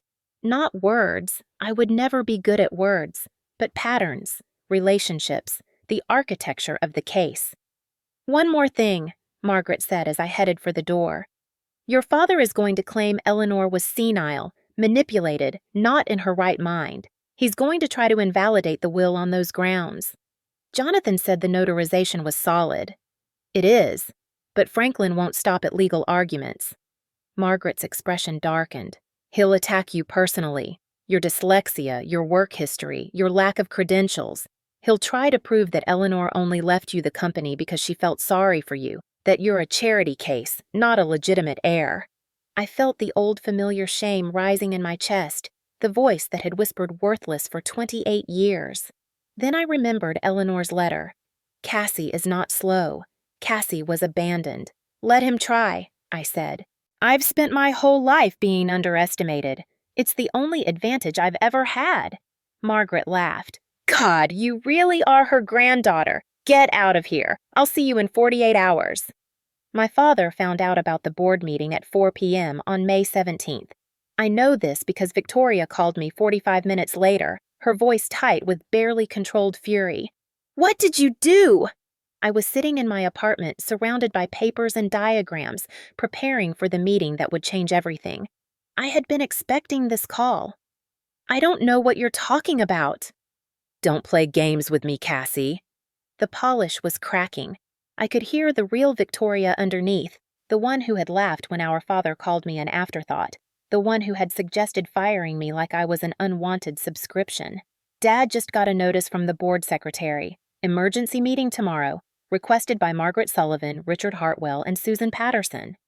Margaret Sullivan hasn't requested anything in 15 years. What did you do? Maybe she has concerns about company management. Concerns about... Victoria cut herself off. I could picture her pacing in her corner office, her designer heels clicking against the hardwood floor. If you're trying to embarrass us, if you're trying to make some kind of scene because you're upset about the graduation party, I'm not trying to embarrass anyone. I'm just doing my job, Victoria, same as always. Your job. She laughed, a sharp, ugly sound. Your job is fetching coffee and making copies. Your job is staying out of the way while the adults handle real business.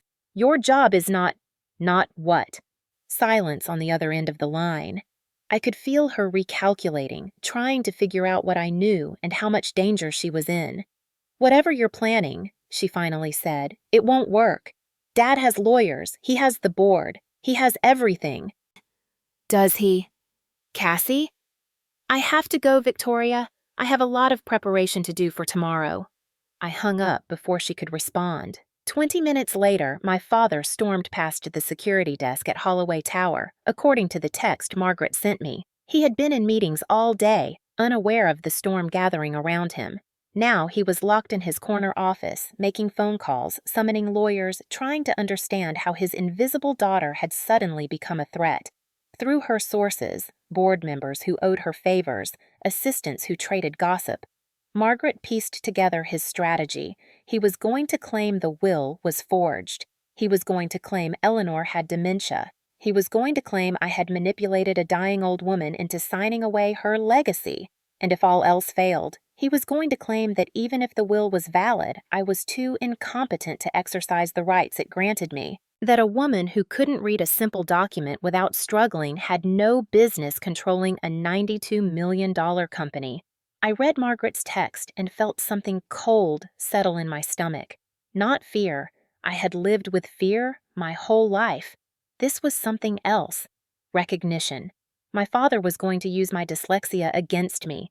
He was going to stand in front of the board and argue that my brain, the brain I had spent 28 years learning to work with, to compensate for, to turn into an asset, was proof that I didn't deserve what Eleanor had left me. He was going to say out loud what he had been saying silently my entire life, and for the first time, I was going to have the chance to respond. I didn't sleep the night before the board meeting.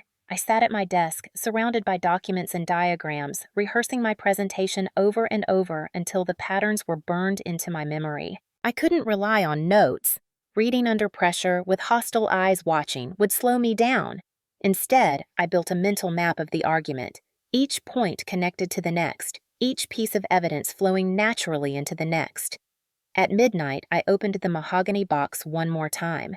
I had already reviewed the will, the 1965 partnership agreement, the 2018 board minutes. But there was something else in the box, something I had missed in my first examination. A smaller envelope, tucked beneath the others. Older, yellowed with age. The handwriting on the front wasn't Eleanor's. It read, Franklin Holloway III, Psychological Evaluation, 1978, Confidential. My hands trembled as I opened it. Inside the envelope, medical records from the Patterson Institute for Learning Disabilities. The date stamp read, March 15, 1978. Patient, Franklin Holloway III, age, 12 years old. Referring physician, Dr. Robert Harrison, the same Dr. Harrison who had diagnosed me 25 years later. I read the evaluation slowly, carefully, forcing the swimming letters into focus. Presenting concern. Patient referred by school counselor due to persistent difficulties with reading and written expression. Teachers report that Franklin is intelligent and articulate verbally, but struggles significantly with written assignments. Patient becomes frustrated and withdrawn when asked to read aloud. Assessment results. Comprehensive testing reveals a significant discrepancy between verbal and written language abilities. Patient demonstrates above-average intelligence, IQ 118, but performs in the below-average range on measures of phonological processing, decoding and reading fluency. Diagnosis: developmental reading disorder, dyslexia. Moderate severity. Recommendations: specialized reading instruction, classroom accommodations, and supportive counseling to address emotional impact of learning difficulties. I stared at the document, trying to make sense of what I was seeing. My father, Franklin Holloway III, The man who had spent my entire life treating my dyslexia as a shameful defect, proof that I was less than, evidence that I didn't deserve the Holloway name. He had the same condition. He had been diagnosed at the same age I was. He had struggled with the same swimming letters, the same frustrated teachers, the same crushing sense of inadequacy, and he had hidden it. For 46 years, he had hidden it, buried it so deep that he had convinced himself it didn't exist, that he had overcome it through sheer force of will, that his obsessive pursuit of credentials and degrees was strength rather than compensation. A note was attached to the medical records, written in Eleanor's handwriting. Cassie. He begged me never to tell anyone. I didn't, but I kept the records because I knew someday you would need to understand.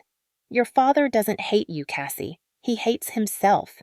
He sees his own weakness in you, and he can't bear it. Every time he looks at you struggling, he sees the boy he used to be, the boy he spent his whole life trying to bury. This doesn't excuse what he's done. Nothing excuses cruelty, especially toward your own child. But I wanted you to know the truth before you face him. He's not a monster. He's a coward, and cowards are more dangerous than monsters because they destroy others to avoid facing themselves.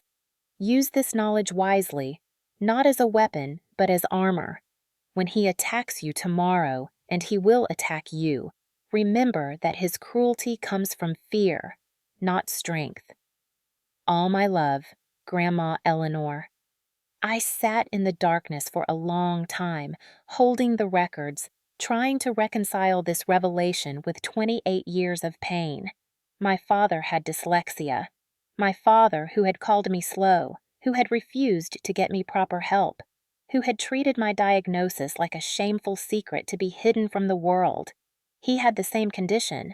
And instead of using that shared experience to support me, to understand me, to help me navigate the challenges he knew firsthand, he had projected all his self-hatred onto me.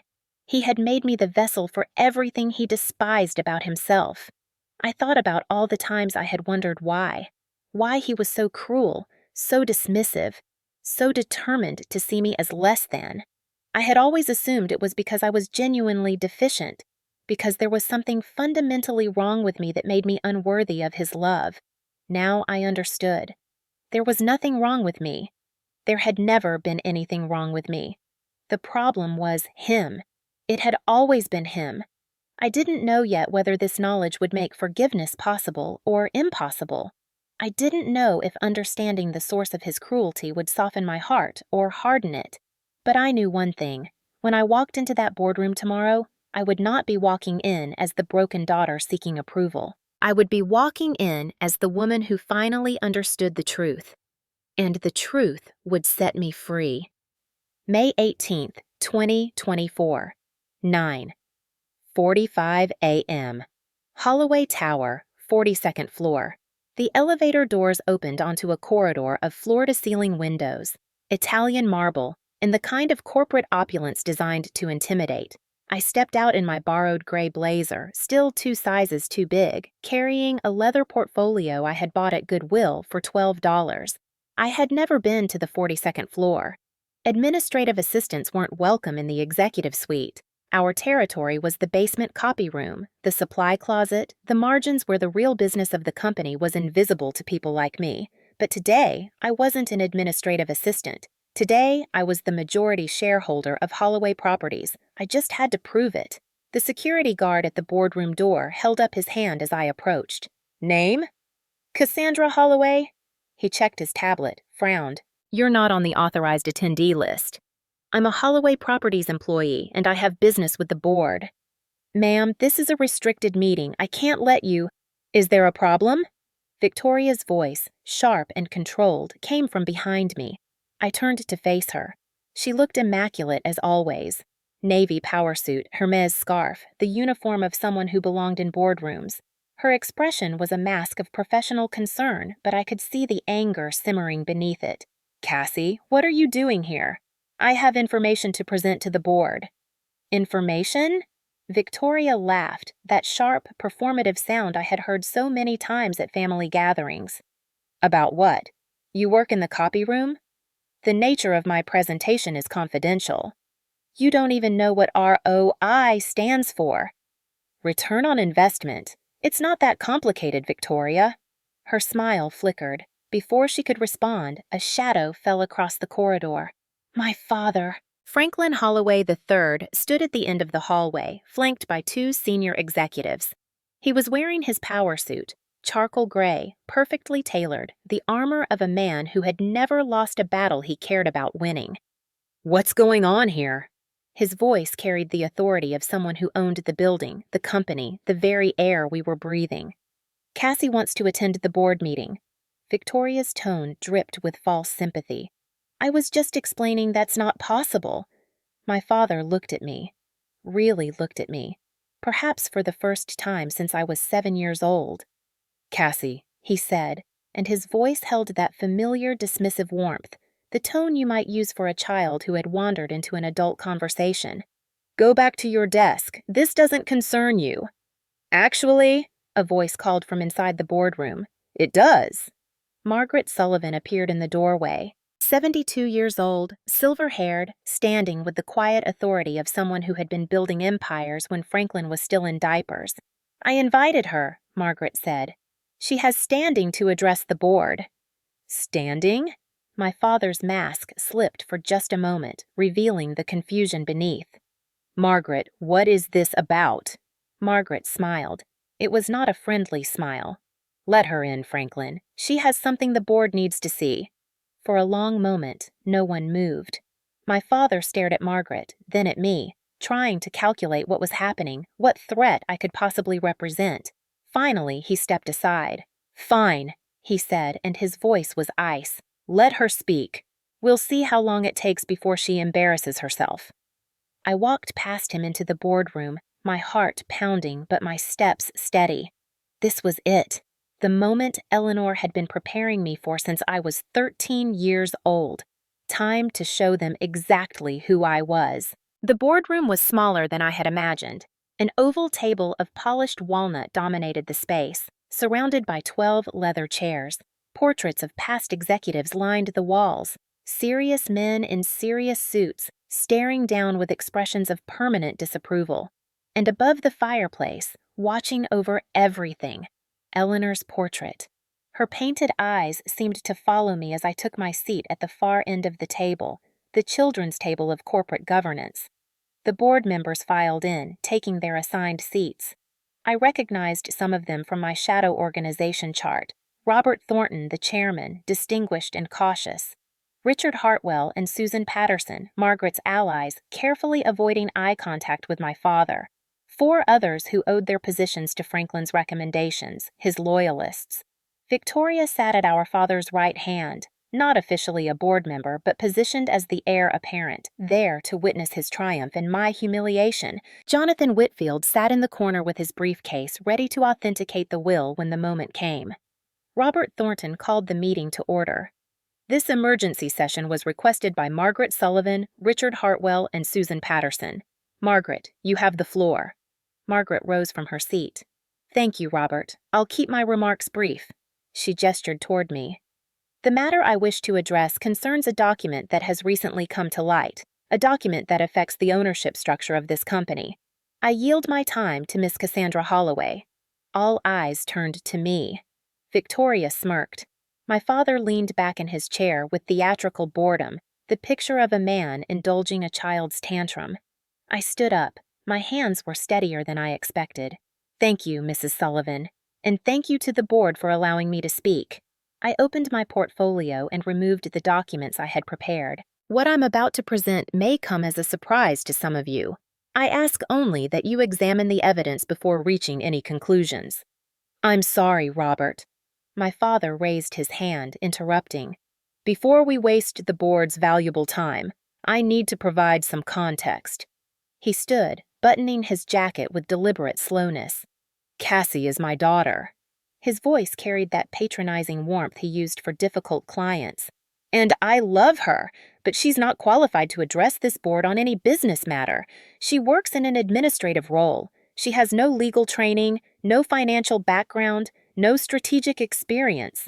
Victoria chimed in, her tone dripping with false sympathy. Cassie also has dyslexia. She struggles with reading. We've tried to support her, but she shrugged elegantly. Some limitations can't be overcome with effort alone.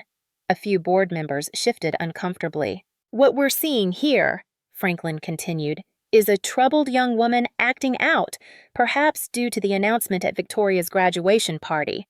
Sibling jealousy is… Mr. Holloway, Robert Thornton's voice cut through like a gavel. You'll have an opportunity to respond, but Miss Holloway requested this time and she's entitled to use it. My father sat down. His expression promised consequences. I looked at them both, my father, my sister, and felt something shift inside me. Not anger, something colder, clearer. They weren't trying to protect me. They weren't even trying to protect the company. They were trying to protect their version of the story, the version where I was nothing. Thank you, Mr. Thornton. I pulled the document from my portfolio. I won't be discussing my reading ability today. I'll be discussing this. I held up the will.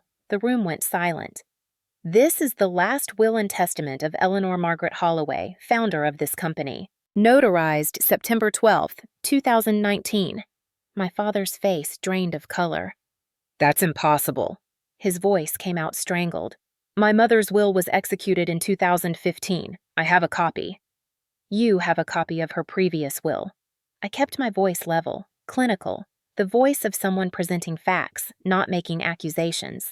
Under New York Estates, Powers, and Trusts law, a subsequent valid will automatically revokes all prior testamentary documents. This will, I placed it on the table, was executed 4 years after the one you possess. I slid the document toward Robert Thornton.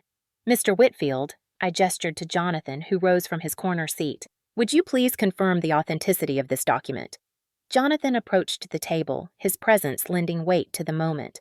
I'm Jonathan Whitfield, partner at Morrison & Blake.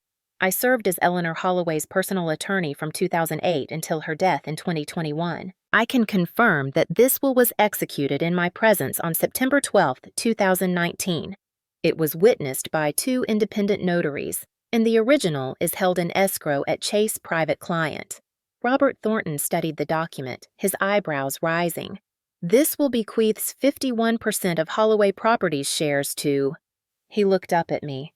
To you, Miss Holloway. Murmurs rippled around the table. That's a forgery, Victoria said, but her voice had lost its confidence. It's not. Jonathan's response was immediate. And I'd advise you against accusations of fraud without evidence, Miss Holloway. Morrison & Blake's reputation speaks for itself. My father slammed his palm on the table. This is absurd. My mother was 82 years old when this supposed will was written. She was ill.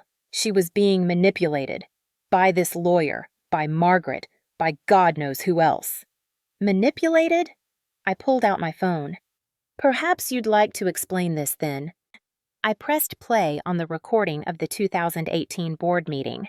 The audio file Eleanor had preserved on the USB drive. My father's voice filled the room. I move to reduce Eleanor Holloway's voting shares from 51% to 10%, effective immediately. The founder is 81 years old. She doesn't understand modern business. Her continued majority control represents a liability to the company's future. The recording ended. The silence that followed was absolute. That recording… My father's face had turned mottled purple. That was a private board discussion, which Eleanor attended. I kept my voice steady. She recorded it, as was her right as a shareholder, and she kept it for 6 years, waiting for the moment when it would matter.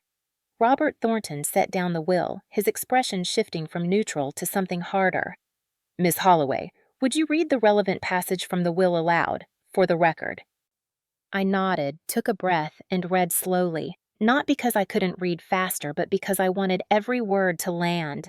To my granddaughter, Cassandra Ann Holloway, I bequeath 51% of my shares in Holloway Properties, LLC, along with all voting rights associated therewith.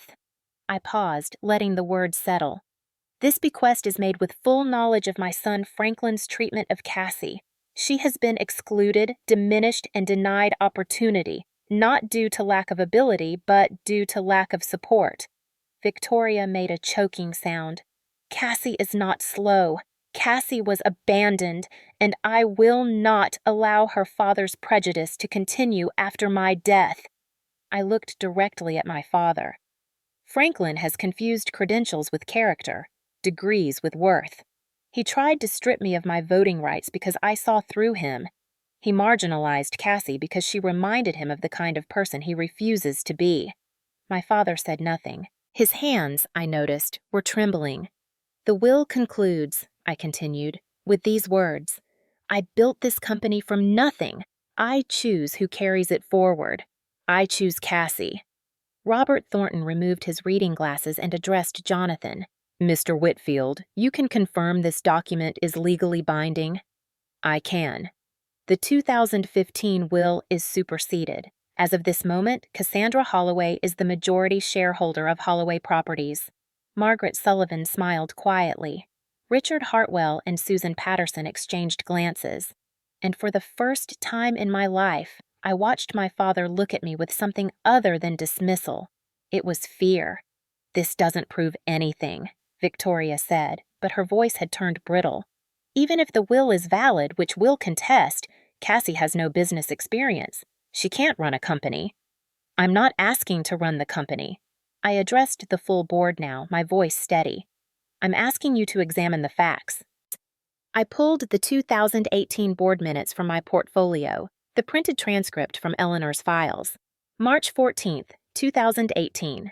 Franklin Holloway proposed Resolution 2018-07 to reduce Eleanor Holloway's voting shares from 51% to 10%. His stated rationale, I found the passage. The founder is no longer capable of understanding modern business operations. That was taken out of context, Franklin said. The resolution failed by 2 votes, Eleanor's vote and Margaret Sullivan's. I looked at Margaret. Is that accurate? Margaret nodded slowly. It is. Eleanor called me that night. She was devastated, not because of the resolution, she knew it would fail, but because her own son had tried to take everything she'd built. This is ancient history, Franklin started. It's evidence. I cut him off. Evidence that my grandmother wasn't suffering from diminished capacity when she wrote that 2019 will. She was protecting herself from her own son, and she was protecting me. Robert Thornton looked around the table. Does anyone else have documentation contradicting what's been presented? Silence. Franklin? My father's jaw worked, but no words came. Victoria. My sister stared at the table. Her perfect composure cracked entirely. Then I believe we have a decision to make. Robert shuffled his papers. Miss Holloway, as majority shareholder, do you have any motions to bring before the board? I stood up. This was the moment I could destroy my father completely. One word from me, and his career, his reputation, his entire identity would be erased. I thought about Eleanor, about what she would want, about the difference between revenge and justice. I'm not proposing to remove Franklin Holloway as CEO. The tension in the room shifted. Victoria's head snapped up. Even Margaret looked surprised. What I am proposing, I continued, is a vote of confidence. The board will decide whether Franklin Holloway retains their confidence as CEO of Holloway Properties. If the majority votes no confidence, he resigns. If the majority votes confidence, I will not interfere with operational leadership during my tenure as majority shareholder. This is absurd, Victoria stood. You're turning this into a spectacle, a revenge fantasy. No, I met her eyes. This is corporate governance, the same process that exists in every well-run company, the same process Grandmother Eleanor established in our bylaws 40 years ago. I paused. If Dad has the board's confidence, he has nothing to worry about. Robert Thornton studied me for a long moment. Something like respect flickered in his expression. Is there a second for this motion? Seconded. Margaret didn't hesitate. Then we'll vote. Robert straightened in his chair. All those expressing confidence in Franklin Holloway as CEO, raise your hands. 4 hands went up. My father's allies, people who owed their board seats to his recommendations. All those expressing no confidence. 7 hands rose. Richard Hartwell, Susan Patterson, Margaret Sullivan, and 4 others I hadn't expected. Board members who had been waiting for this moment, who had smiled at my father's face while sharpening knives behind his back. Robert Thornton counted twice. Then he set down his pen. The motion carries 7-4 with 1 abstention. He turned to my father. Mr. Holloway, the board has voted no confidence. Per section 14.3 of our bylaws, you have 30 days to tender your resignation. The room held its breath. My father sat frozen in his chair, staring at the table as if he could will the numbers to change. His face had gone gray, the color of old concrete, the color of something that had been strong for so long it had forgotten how to crumble. Slowly, he raised his head. His eyes found mine, and for the first time in 28 years, he really looked at me. Not through me, not past me, at me. I expected rage, hatred, threats of legal action and family destruction. What I saw was worse. Recognition, the understanding that he had underestimated me so completely, so totally, that he had lost everything. And beneath that, something else, something that looked almost like relief. He stood up, adjusted his jacket, looked around the room at the faces of people who had just ended his career. Then he walked out without a word. Victoria scrambled to follow him, her heels clicking against the marble floor. The door swung shut behind them. I stood alone at the end of the table, surrounded by board members who were looking at me as if they had never seen me before. Because they hadn't. Not really. No one had ever seen me. Until now. Margaret crossed the room and put a hand on my shoulder. Eleanor would be proud, she said quietly. I looked up at my grandmother's portrait above the fireplace. Her painted eyes seemed to hold mine, and I could have sworn I saw her smiling. I know, I said. I know she would. The boardroom emptied slowly, like water draining from a sink. Board members filed out in clusters, their conversations hushed and careful. Some nodded at me as they passed, acknowledgments from people who had never bothered to learn my name when I was refilling their coffee cups. Others avoided eye contact entirely, already calculating how to position themselves in the new order. I stayed in my seat, staring at Eleanor's portrait, trying to process what had just happened. I had won. After 28 years of being invisible, dismissed, forgotten, I had won. So why did I feel like crying? Jonathan Whitfield gathered his documents and approached me. Miss Holloway, you should know. Your father's attorneys will almost certainly challenge the will. They'll file motions, request delays, try to tie this up in court for years. Will they succeed? No. Jonathan's voice held quiet confidence. Eleanor anticipated every possible attack. The will is ironclad, but the process will be unpleasant. More unpleasant than the last 28 years? He allowed himself a small smile. Probably not.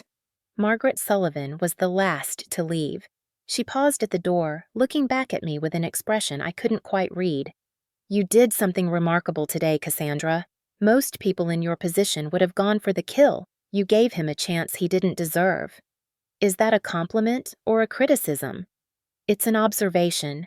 Margaret's eyes held mine. Eleanor always said mercy was the ultimate power move. I never understood what she meant until today. She left, and I was alone in the boardroom with my grandmother's portrait.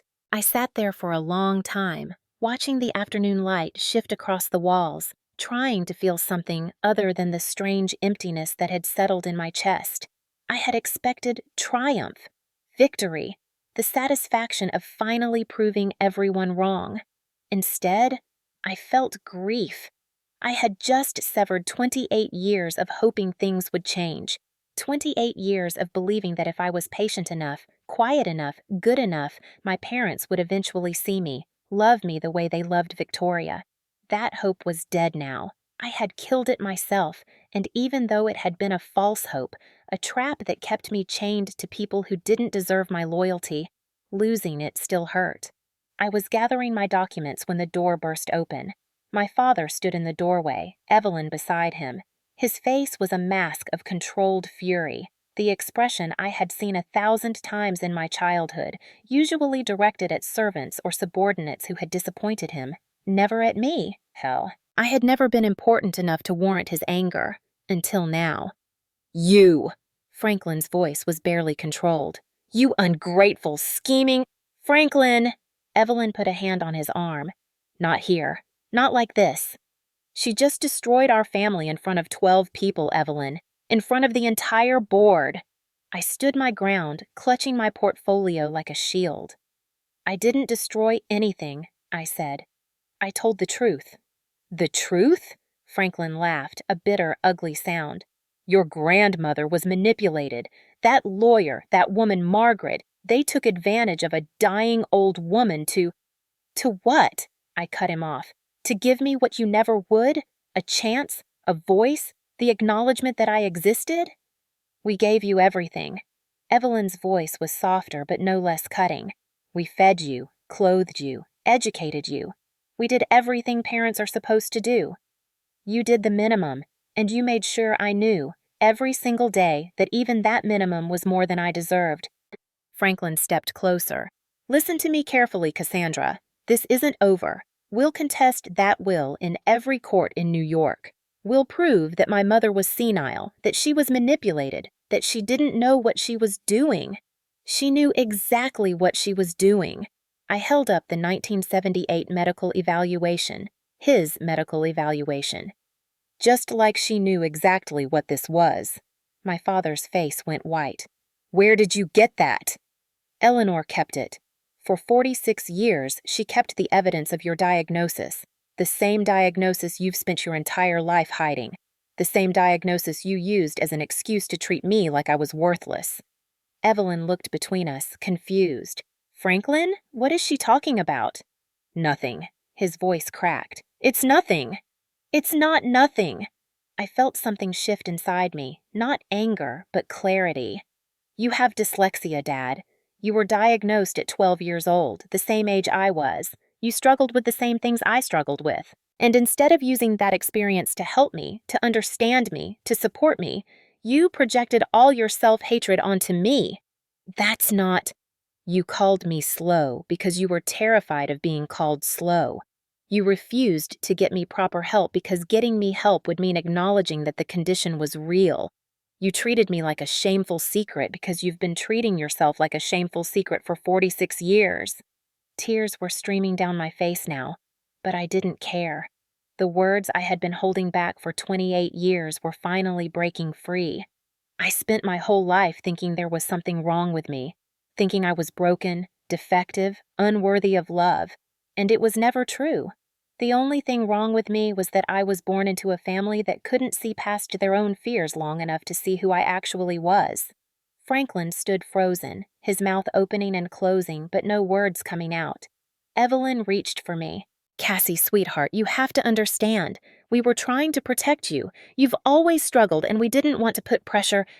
You didn't protect me. I pulled away from her touch. You erased me. 28 years of silence, of dismissal, of being treated like a stain on the family name. That wasn't protection. That was abandonment. That's not fair. You're right. I met my mother's eyes. It wasn't fair. None of it was fair. And I'm done pretending otherwise. Franklin finally found his voice. This isn't over, Cassandra. We'll fight this. We'll… Fight what? I was suddenly exhausted, the adrenaline draining away and leaving only a bone-deep weariness. You already lost, Dad. Not because I betrayed you, but because you betrayed yourself. 46 years ago, when you decided your diagnosis made you worthless. You've been running from that decision ever since, and you've destroyed everyone around you in the process. I gathered my documents and walked toward the door. Cassie, wait! Evelyn's voice was pleading now. Please, let's talk about this. There's nothing to talk about. I paused at the threshold, looking back at my parents, really looking at them for what felt like the first time. My father, gray-faced and trembling, the facade of power crumbling around him. My mother, mascara-streaked and desperate, finally realizing that her careful neutrality had been its own form of cruelty. I'm not doing this to hurt you, I said quietly. I'm doing this because Eleanor believed I was worth something, even when you didn't. And it's time I started believing it too. I walked out without looking back. The elevator doors closed, and I was finally alone. I leaned against the brushed steel wall, my legs suddenly too weak to hold me. The adrenaline that had carried me through the board meeting, the confrontation, the past 72 hours, all of it drained away, leaving me hollow. I had won. So why did I feel like I had lost something too? The elevator descended 42 floors. Through the glass walls, I watched the Manhattan skyline spread out below me. All those towers full of people living their complicated lives, fighting their invisible battles, carrying wounds that no one else could see. I thought about my father's face when I showed him the medical evaluation. The shock, the fear, the recognition. For 46 years, he had hidden his dyslexia like a shameful secret. He had built his entire identity around credentials and achievements, trying to prove that he wasn't the struggling 12-year-old who couldn't make the letters stay still. And in the process, he had destroyed his relationship with the one person who could have truly understood him. I didn't forgive him. I wasn't sure I ever would. But for the first time, I understood him. And understanding, I was beginning to realize, was different from forgiveness. Understanding meant seeing the whole picture, the patterns, the systems, the invisible forces that shaped people into who they became. My father wasn't a monster. He was a wounded child who had never healed, who had spent his life running from his own reflection. That didn't excuse what he had done to me. Nothing excused cruelty, especially toward your own child. But it explained it. And explanation, somehow, was enough to loosen the grip of hatred I had carried for so long. The elevator reached the lobby. I stepped out into the marble atrium, past the security desk, through the revolving doors, and onto the crowded Manhattan sidewalk. Jonathan Whitfield was waiting by a black town car. "Miss Holloway." He opened the door for me. "May I offer you a ride?" "Where are we going?" "Wherever you need to go." He paused. "Your grandmother left instructions for this moment, too. There's one more thing she wanted you to have, but only after the board meeting was finished." I looked at him, exhausted and curious in equal measure. "What is it?" "A letter, to be opened only when you were ready." Jonathan gestured to the car. "I have it at my office. If you'll allow me." I hesitated. Part of me wanted to go home, to crawl into bed and sleep for 1,000 years, to process everything that had happened before facing anything new. But a larger part of me needed to know, needed to understand why Eleanor had done all of this. Not just the what, but the why. "Okay," I said. "Let's go." The next few weeks passed in a blur. Franklin submitted his resignation on May 19th, one day after the board meeting. No legal challenges, no extended negotiations, just a terse letter delivered by courier, effective June 15th. I learned later that Evelyn had convinced him, not out of concern for me, but out of concern for the family reputation. A prolonged legal battle would mean discovery, depositions, the airing of dirty laundry in open court. Better to accept defeat gracefully than to have every skeleton dragged from every closet. Robert Thornton was appointed interim CEO while the board conducted a search for permanent leadership. He called me personally to discuss next steps. "Miss Holloway, as majority shareholder, you have the right to significant input on the new CEO selection. Do you have preferences?" "I don't want the job," I said. "I never did. I just want the company my grandmother built to be run by people who actually care about it." "Then what do you want?" I thought about Eleanor's lessons, about patterns and systems, about the kind of company Holloway Properties could become. "I want to create something new," I said. "A sustainable development division. Green building practices, tenant-friendly policies, environmental impact assessments. The kind of innovation Eleanor would have championed if she had lived to see it." There was a long pause on the other end of the line. "That's not what I expected." "What did you expect?" "Honestly, I expected you to want revenge, to tear the whole thing down." "Revenge doesn't build anything," I said. "And I'm tired of destruction. I want to build something instead." Another pause. Then Robert laughed, a genuine, surprised sound. "Your grandmother chose well," he said. "Let's talk about making this happen." The news went public a week later. New York Business Journal. Holloway Properties, shakeup. Founder's granddaughter takes control after secret will surfaces. The article didn't name me directly. Corporate privacy laws prevented that. But anyone in Manhattan real estate circles knew exactly who it was about. My phone buzzed with messages from colleagues who had never learned my name, suddenly eager to reconnect and catch up. I ignored most of them, but one message stood out, from Patricia Morrison, the executive assistant who had worked at Holloway Properties since 1987, who had known my grandmother personally. Cassie, Eleanor used to talk about you constantly. She said you saw things others missed. I never understood what she meant until today. Welcome to the boardroom. She would be so proud. I saved that message. Some validation doesn't come from family. Sometimes that's better. June 8th, 2024. 3 weeks after the board meeting. I agreed to meet my mother at a coffee shop in Midtown. Neutral territory. No chance of Franklin appearing with lawyers. Evelyn was already there when I arrived. She looked older than I remembered. The careful makeup couldn't hide the exhaustion beneath, the sleepless nights, the weight of consequences finally coming due. Thank you for coming. She wrapped her hands around a cup she hadn't touched. I know I don't deserve it. I sat down across from her. What do you want, Mom? To apologize. The word came out cracked, broken. For everything, for the way we treated you, for the things we said, for the things we didn't say.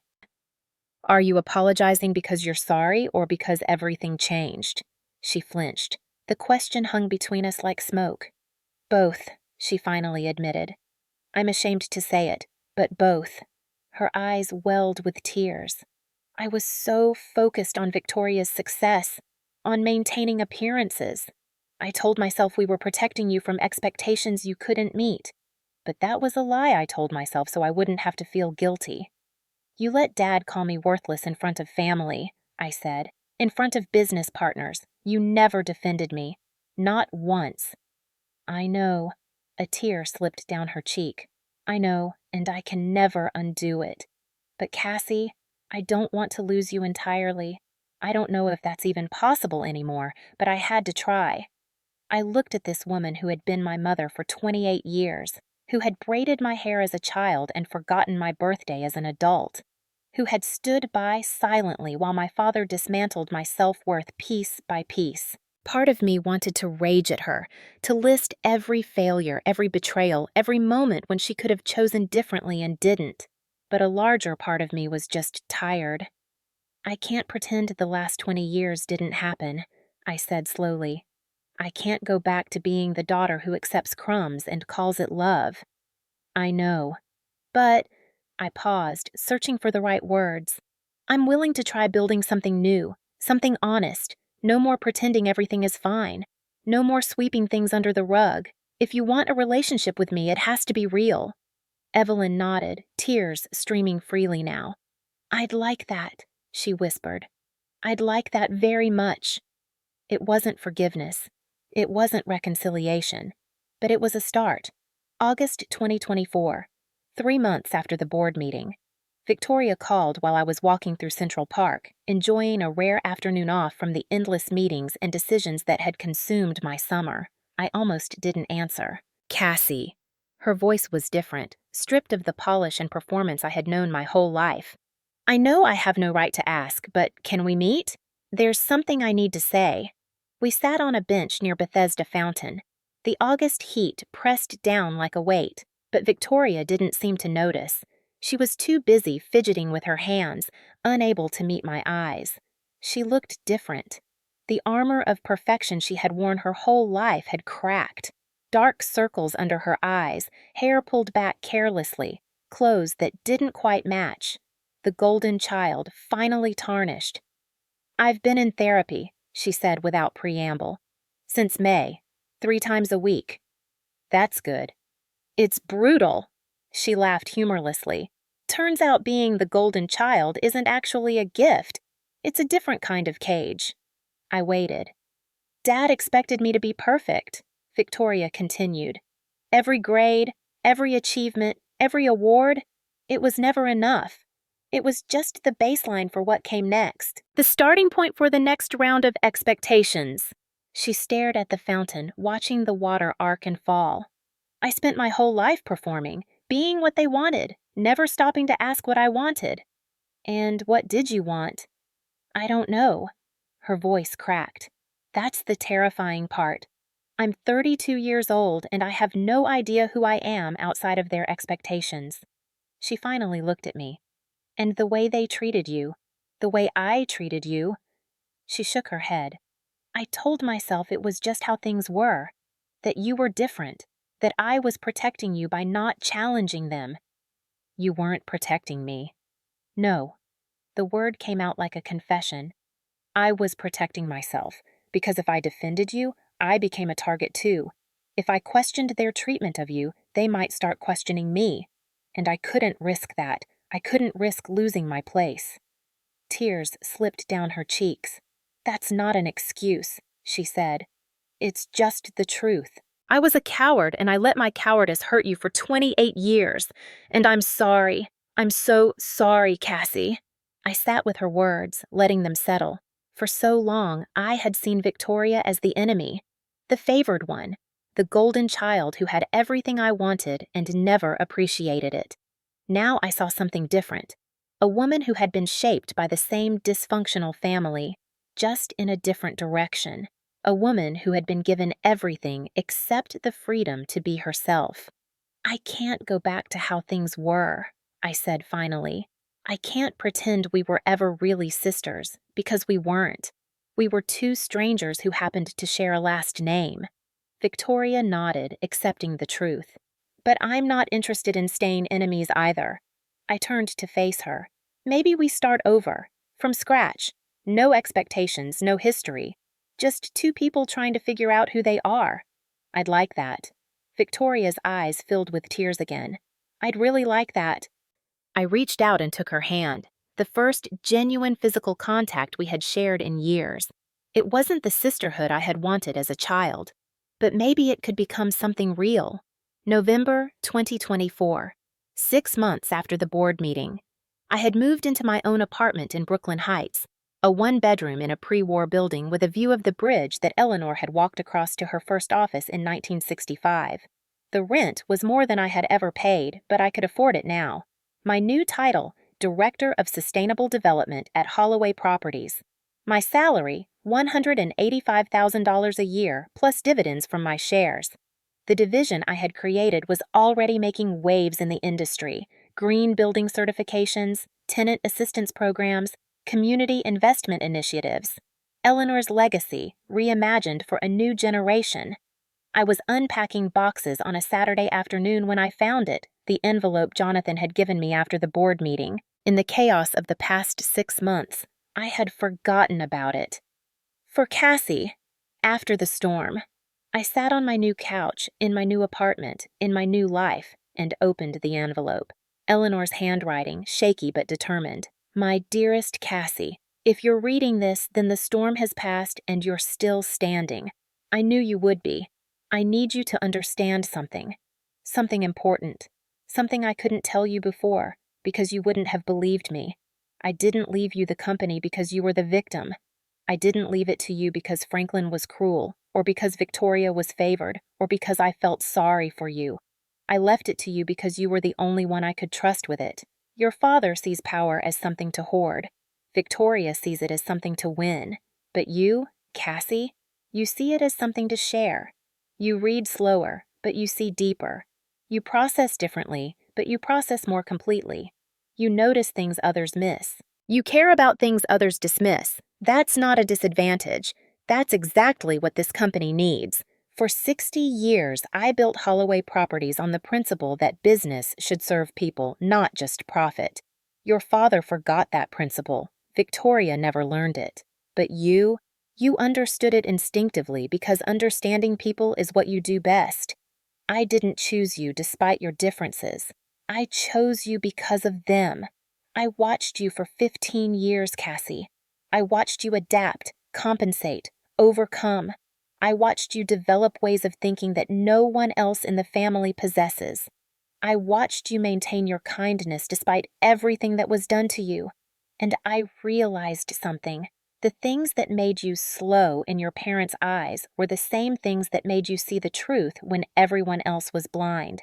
Your dyslexia forced you to develop pattern recognition, systems thinking, visual intelligence. Your exclusion from family conversations forced you to become an observer, a reader of people, a mapper of hidden relationships.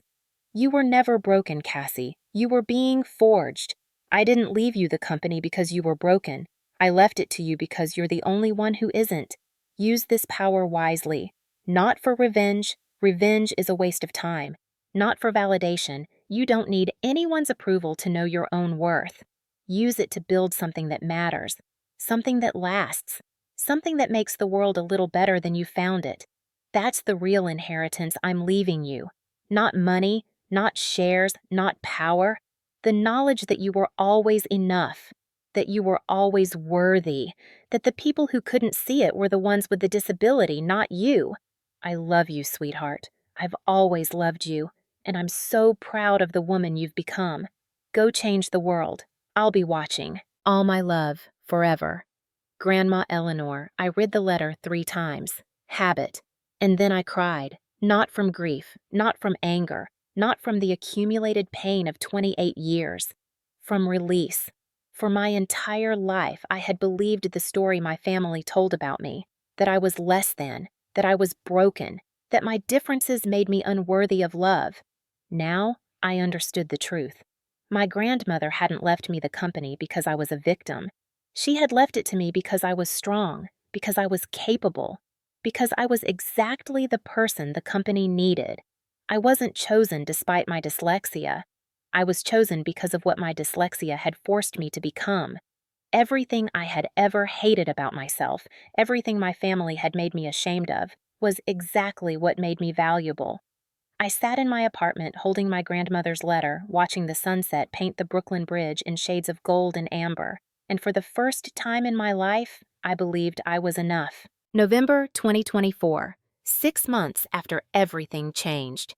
I stood in my office at Holloway Properties, a corner office on the 38th floor, not quite as grand as my father's had been, but mine. The walls were decorated with my own photographs now.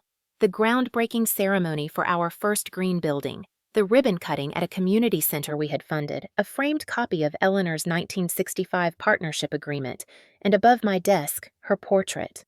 The same one that had watched over the boardroom for 40 years, now watching over me. The evening light caught the painting just right, and I could almost see her smiling. "I did it, Grandma," I said quietly. "You gave me the tools. I just had to be brave enough to use them." I thought about the past 6 months, the battles fought and won, the relationships slowly, painfully rebuilt. The company transformed from a monument to my father's ego into something Eleanor would have recognized. I thought about my father living in quiet exile in Connecticut, stripped of his title but not his dignity. We spoke once a month now, short, careful conversations, both of us learning to navigate a relationship we had never really had. He was in therapy. He was learning to face the demons he had spent 46 years running from.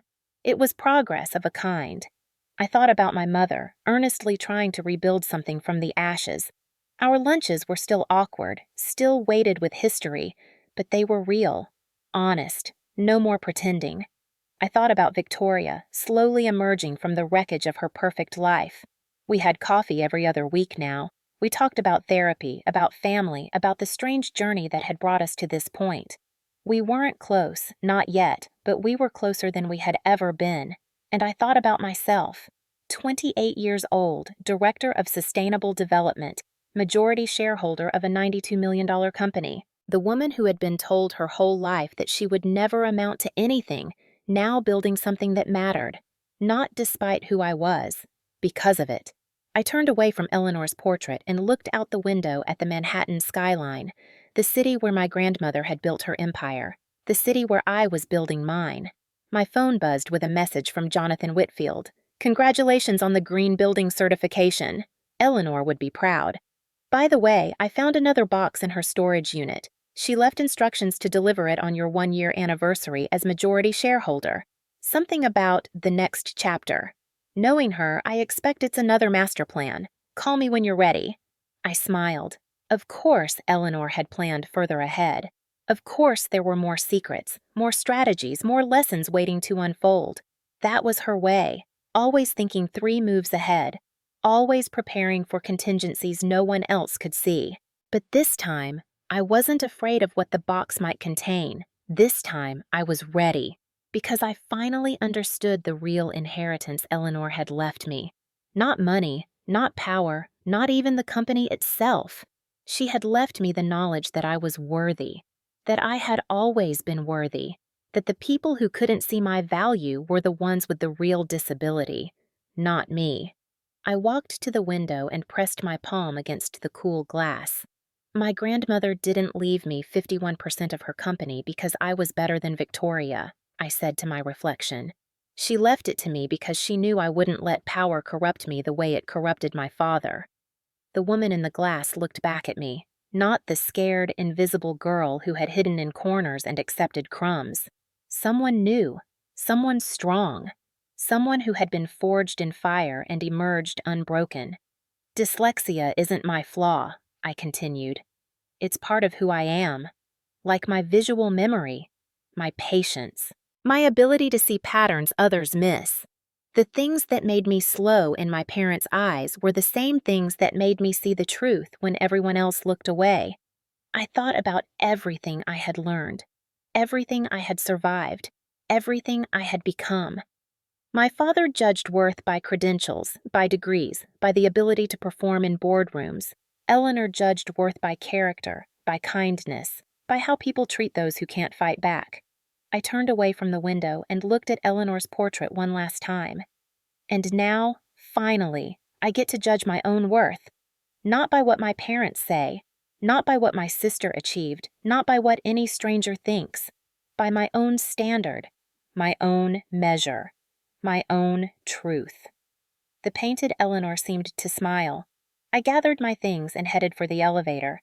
There was work to do, meetings to attend, decisions to make, a company to transform. The Sustainable Development Division was growing faster than anyone expected. The board had approved 3 new community investment projects. Next week, I was presenting our 5-year environmental strategy to a conference of industry leaders. Not bad for someone who couldn't read a simple paragraph without the letters dancing. As the elevator descended, I thought about all the people out there who were living the story I used to live. The overlooked ones, the dismissed ones, the ones who had been told their whole lives that they would never amount to anything. I wanted to tell them something. You don't need a secret inheritance to prove your value. You don't need a dramatic confrontation or a boardroom victory or a grandmother planning from beyond the grave. You just need to give yourself permission to stop seeking approval from people who will never give it. Boundaries aren't walls, they're doors. They let you decide who gets access to your life and on what terms. My family hurt me for 28 years. But I didn't need to hurt them back to find peace. I just needed to stop waiting for them to see me and start seeing myself. That's the real inheritance my grandmother left me, and nobody can ever take it away. The elevator reached the lobby. I stepped out into the marble atrium, past the security guards who nodded respectfully, through the revolving doors and onto the crowded Manhattan sidewalk. The evening air was crisp with the first hint of winter. Lights were coming on in the towers all around me, turning the city into a constellation of human activity. Millions of people living their complicated lives, fighting their invisible battles, carrying their secret wounds. I was one of them now, not above them, not below them. Just one more person trying to build something meaningful in a world that often seemed determined to tear things down. I started walking toward the subway, then changed my mind. It was a beautiful evening. I would walk home instead, across the Brooklyn Bridge, following the same path my grandmother had walked 60 years ago when she was just starting out. The bridge stretched before me, its cables gleaming in the fading light. On the other side, Brooklyn waited, my apartment, my life, my future. I thought about Eleanor's final letter, about the box Jonathan had mentioned, waiting for my 1-year anniversary. I thought about all the chapters still to be written, all the challenges still to face, all the growth still to come. And I smiled, because for the first time in 28 years, I wasn't afraid of the future. I was ready for it.